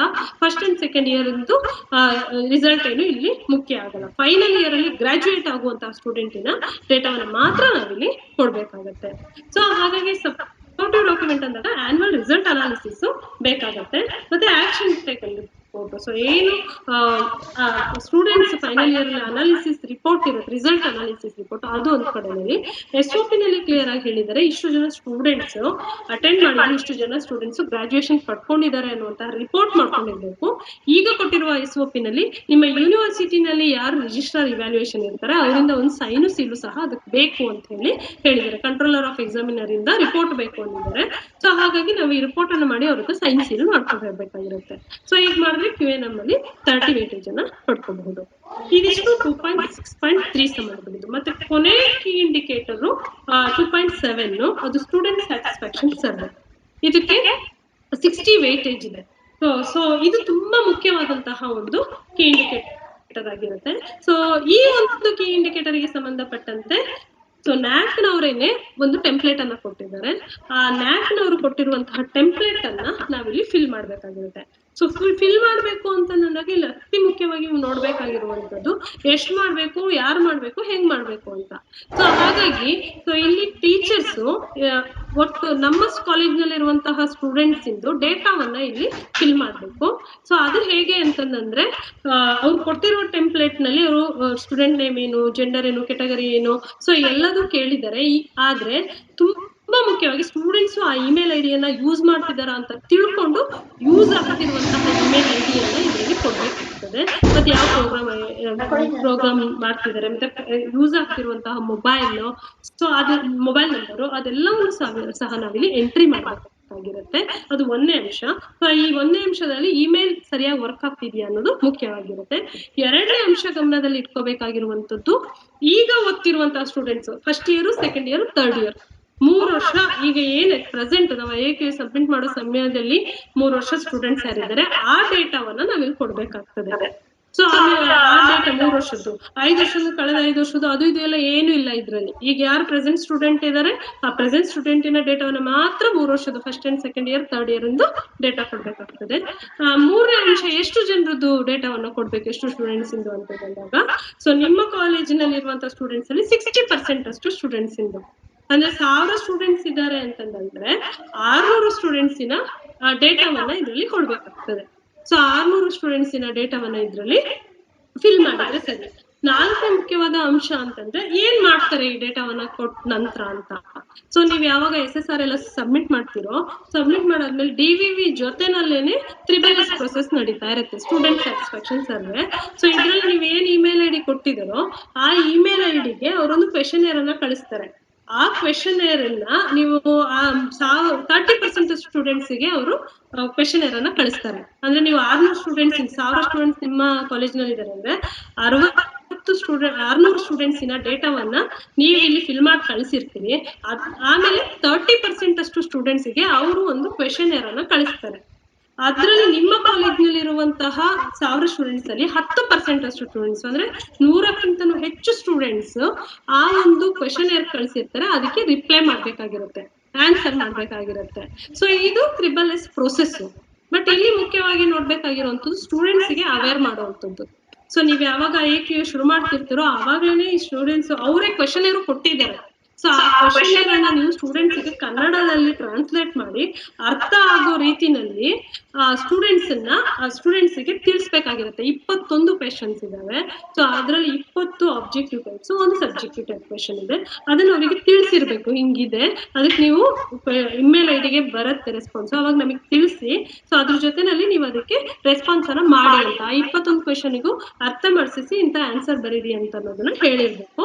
ಸೊ ಬರೀ ನಿಮ್ಮ ಕಾಲೇಜಲ್ಲಿ ಏನಾದ್ರು ಸ್ಟೂಡೆಂಟ್ಸ್ ಬಂದು ಕೂತಿದಾರೆ ಅಂದ್ರೆ ಎಲ್ಲರನ್ನು ಒಟ್ಟಿಗೆ ಕೂರಿಸಿ ಅವ್ರ ಹತ್ರ ಫಿಲ್ ಮಾಡಿಸೋದಕ್ಕೆ ಸಾಧ್ಯ ಇಲ್ಲ. ಸೊ ಅವರು ಮನೇಲಿ ಇರ್ತಾರೋ ಎಲ್ಲಿರ್ತಾರೋ ಎಲ್ಲಾದ್ರೂ ಸರಿ ಅವರು IP ಅಡ್ರೆಸ್ ಚೇಂಜ್ ಆಗೋ ರೀತಿನಲ್ಲಿ ನೋಡ್ಕೊಳ್ಳೋ ರೀತಿನಲ್ಲಿ ಅವರಿಗೆ ಫಿಲ್ ಮಾಡೋದಕ್ಕೆ ತಿಳಿಸಿರ್ಬೇಕಾಗ್ತದೆ. ಮತ್ತೆ ಅವರೊಂದು ಟೆಂಪ್ಲೇಟ್ ಇದನ್ನ ಕೊಟ್ಟಿದ್ದಾರೆ, ಪೋಸ್ಟರ್ ಕೊಟ್ಟಿದ್ದಾರೆ, ಅದನ್ನ ನೋಟಿಸ್ ಬೋರ್ಡ್ ನಲ್ಲಿ ನಿಮ್ದು ಕಾಲೇಜಿಂದು ವಾಟ್ಸ್ಆಪ್ ಗ್ರೂಪ್ ಇತ್ತು ಅಂದ್ರೆ ಅದ್ರಲ್ಲಿ ಅದನ್ನ ತಿಳಿಸಿರ್ಬೇಕು. ಒಟ್ನಲ್ಲಿ ಸ್ಟೂಡೆಂಟ್ಸ್ಗೆ ಸ್ಟೂಡೆಂಟ್ ಸ್ಯಾಟಿಸ್ಫ್ಯಾಕ್ಷನ್ ಸರ್ವೆ ಅನ್ನೋಂಥದ್ದು ಒಂದಿದೆ, ಅದಕ್ಕೆ ಕ್ವೆಶನೇರ್ ಇಮೇಲ್ ಏನಾದ್ರು ಬಂದ್ರೆ ಅದಕ್ಕೆ ರೆಸ್ಪಾನ್ಸ್ ಮಾಡ್ಬೇಕು ಅನ್ನೋದು ಗೊತ್ತಾಗ್ಬೇಕಾಗಿರುತ್ತೆ. ಮತ್ತೆ ವೆಬ್ಸೈಟ್ ಇದು ಮೇಲ್ ID ಆಕ್ಟಿವ್ ಆಗಿರ್ಬೇಕಾಗಿರ್ತದೆ. ಇದಿಷ್ಟನ್ನು ಮಾಡಿ ಕೊಟ್ರೆ ತಿಳಿಸಿದ್ರೆ ಸ್ಟೂಡೆಂಟ್ಸ್ ಇನ್ಫಾರ್ಮೇಶನ್ ಜಿಮೇಲ್ ಅಲ್ಲಿ ಅದನ್ನ ಫಿಲ್ ಮಾಡ್ತಾರೆ ಕ್ವೆಶನೇರ್ ಅನ್ನ. ಬಟ್ ಇಲ್ಲಿ ಮುಖ್ಯವಾಗಿ ನೋಡ್ಬೇಕಾಗಿರುವಂತದ್ದು ಸ್ಟೂಡೆಂಟ್ಸ್ ಗೆ ಅವೇರ್ ಮಾಡುವಂತದ್ದು. ಸೊ ಆಮೇಲೆ 10% 10,000 ಸ್ಟೂಡೆಂಟ್ಸ್ ಅಲ್ಲಿ 60% ಡೇಟಾ ನೀವು ಕಳ್ಸಿರ್ತೀವಿ, 30% ಅಷ್ಟು ಜನರಿಗೆ ಅವರು ಮೇಲ್ ಮಾಡಿರ್ತಾರೆ ಕ್ವೆಶನೇರ್ ಅನ್ನ. ಸೊ 1000 ಅಲ್ಲಿ 100 ಸ್ಟೂಡೆಂಟ್ಸ್ ಅಷ್ಟು ಡೇಟಾ ಹೋಗ್ಲೇಬೇಕು, ಕ್ವೆಶನ್ ಗೆ ಆನ್ಸರ್ ಮಾಡ್ಲೇಬೇಕು. ಅದಕ್ಕಿಂತ ಕಮ್ಮಿ ಇತ್ತು ಅಂತಂದ್ರೆ ಈ ಒಂದು ಮೆಟ್ರಿಕ್ ಅನ್ನ ಅವರು ಕನ್ಸಿಡರ್ ಮಾಡಲ್ಲ. ಹಾಗಾಗಿ 100ಕ್ಕಿಂತ ಜಾಸ್ತಿ ಸ್ಟೂಡೆಂಟ್ಸ್ ರೆಸ್ಪಾಂಡ್ ಮಾಡೋ ಹಂಗೆ ನೋಡ್ಕೋಬೇಕಾಗಿರುತ್ತೆ. ಸೊ ಇದಿಷ್ಟು 2.7.1. ಸೊ ಇದು ನಮ್ಮ ಮೊದಲೇ ಹೇಳಂಗೆ ಕ್ರೈಟೀರಿಯನ್ 2 ಬಂದು ಸೊ ತುಂಬಾ ಒಂದು ದೊಡ್ಡದಾದಂತಹ ಮೆಟ್ರಿಕ್ ಅನ್ನೋದು ಕ್ರೈಟೀರಿಯನ್ ಅನ್ನೋದು ಗೊತ್ತು, ಹೆಚ್ಚು ಕೀ ಇಂಡಿಕೇಟರ್ಸ್ ಗಳಿದೆ ಅನ್ನೋಂಥದ್ದು ಸಹ ಗೊತ್ತು. ಸೊ ಇದರಲ್ಲಿ ಸ್ಟೂಡೆಂಟ್ಸ್ಗೆ ನಾವು ಆಕ್ಟಿವಿಟಿ ಮಾಡುವಂತಹ ರೀತಿನಲ್ಲಿರುವಂತದ್ದು 3 ಮೆಟ್ರಿಕ್ಸ್ ಗಳು. ಸೊ ನಮ್ಮ ಹತ್ರ ಇರುವಂತಹ ಡಾಕ್ಯುಮೆಂಟ್ಸ್ ಅಲ್ಲೇ ಡೇಟಾ ಫಿಲ್ ಮಾಡುವಂತದ್ದು 6 ಟೆಂಪ್ಲೇಟ್ಸ್ ಗಳು, ಸ್ಟೂಡೆಂಟ್ಸ್ ಇಂದ ಡೇಟಾವನ್ನ ಕಂಪ್ಲೀಟ್ ಮಾಡ್ಕೊಳ್ಳುವಂಥದ್ದು ತಗೊಳ್ಳುವಂಥದ್ದು ಅಥವಾ ಸರ್ವೆ ಮಾಡುವಂತದ್ದು ಒಂದು ಮ್ಯಾಟ್ರಿಕ್ ಇದೆ. ಹಾಗಾಗಿ ಇದ್ರಲ್ಲಿ ಏನಾದ್ರು ಡೌಟ್ಸ್ ಗಳಿತ್ತು ಅಂದ್ರೆ ಕೇಳಬಹುದು. Thank you. ಡೌಟ್ಸ್ ಇದೆ ಬಾಕ್ಸ್ ಅಲ್ಲಿ ಪೇಸ್ಟ್ ಇಟ್ ಸೊ ದಟ್ ಅಲ್ಲಿಂದ ಕಲ್ಸ್ಕೊಡ್ತೀವಿ. ಸೊ ಇಷ್ಟೋ ತನಕ ಮಾಡಿದಂತ ನೂತನ ಮೇಡಮ್ಗೆ ಧನ್ಯವಾದಗಳು. So it came really good Nutan ma'am, you explained everything. So ಎಲ್ಲ ಪಾರ್ಟಿಸಿಪೆಂಟ್ಸ್ಗೂ ಕನ್ವೆ ಮೈ ರಿಗಾರ್ಡ್ಸ್. ಸೊ ಇಷ್ಟೋ ತನಕ ತಾವು ಎಲ್ಲ ಕೂತ್ಕೊಂಡು ಅದನ್ನ ನೋಡ್ಕೊಂಡಿದ್ದೀರಿ. ಇನ್ನೂ ಒಂದ್ಸತಿ ತಮ್ಮ ಕಾಲೇಜ್ಗಳಿಗೆ ಭೇಟಿ ಮಾಡಿದಾಗ ಇನ್ನೂ ಒಂದ್ಸತಿ ನಾವು ವಿಲ್ ಹೆಲ್ಪ್ ಯು ಔಟ್. ಯಾಕಂದ್ರೆ ಒಂದ್ಸತಿ ಕೇಳಿದಾಗ ಇದು ಕೆಲವೊಂದ್ಸತಿ ಡೌಟ್ಸ್ ಗಳು ಬಂದಿರತ್ತೆ. ಆಮೇಲೆ ಇದು ಮಾಡಿದಾಗ you will come to know what exactly ಯಾವ ರೀತಿಲಿ ಹೋಗುತ್ತೆ ಅನ್ನೋದು. Once you start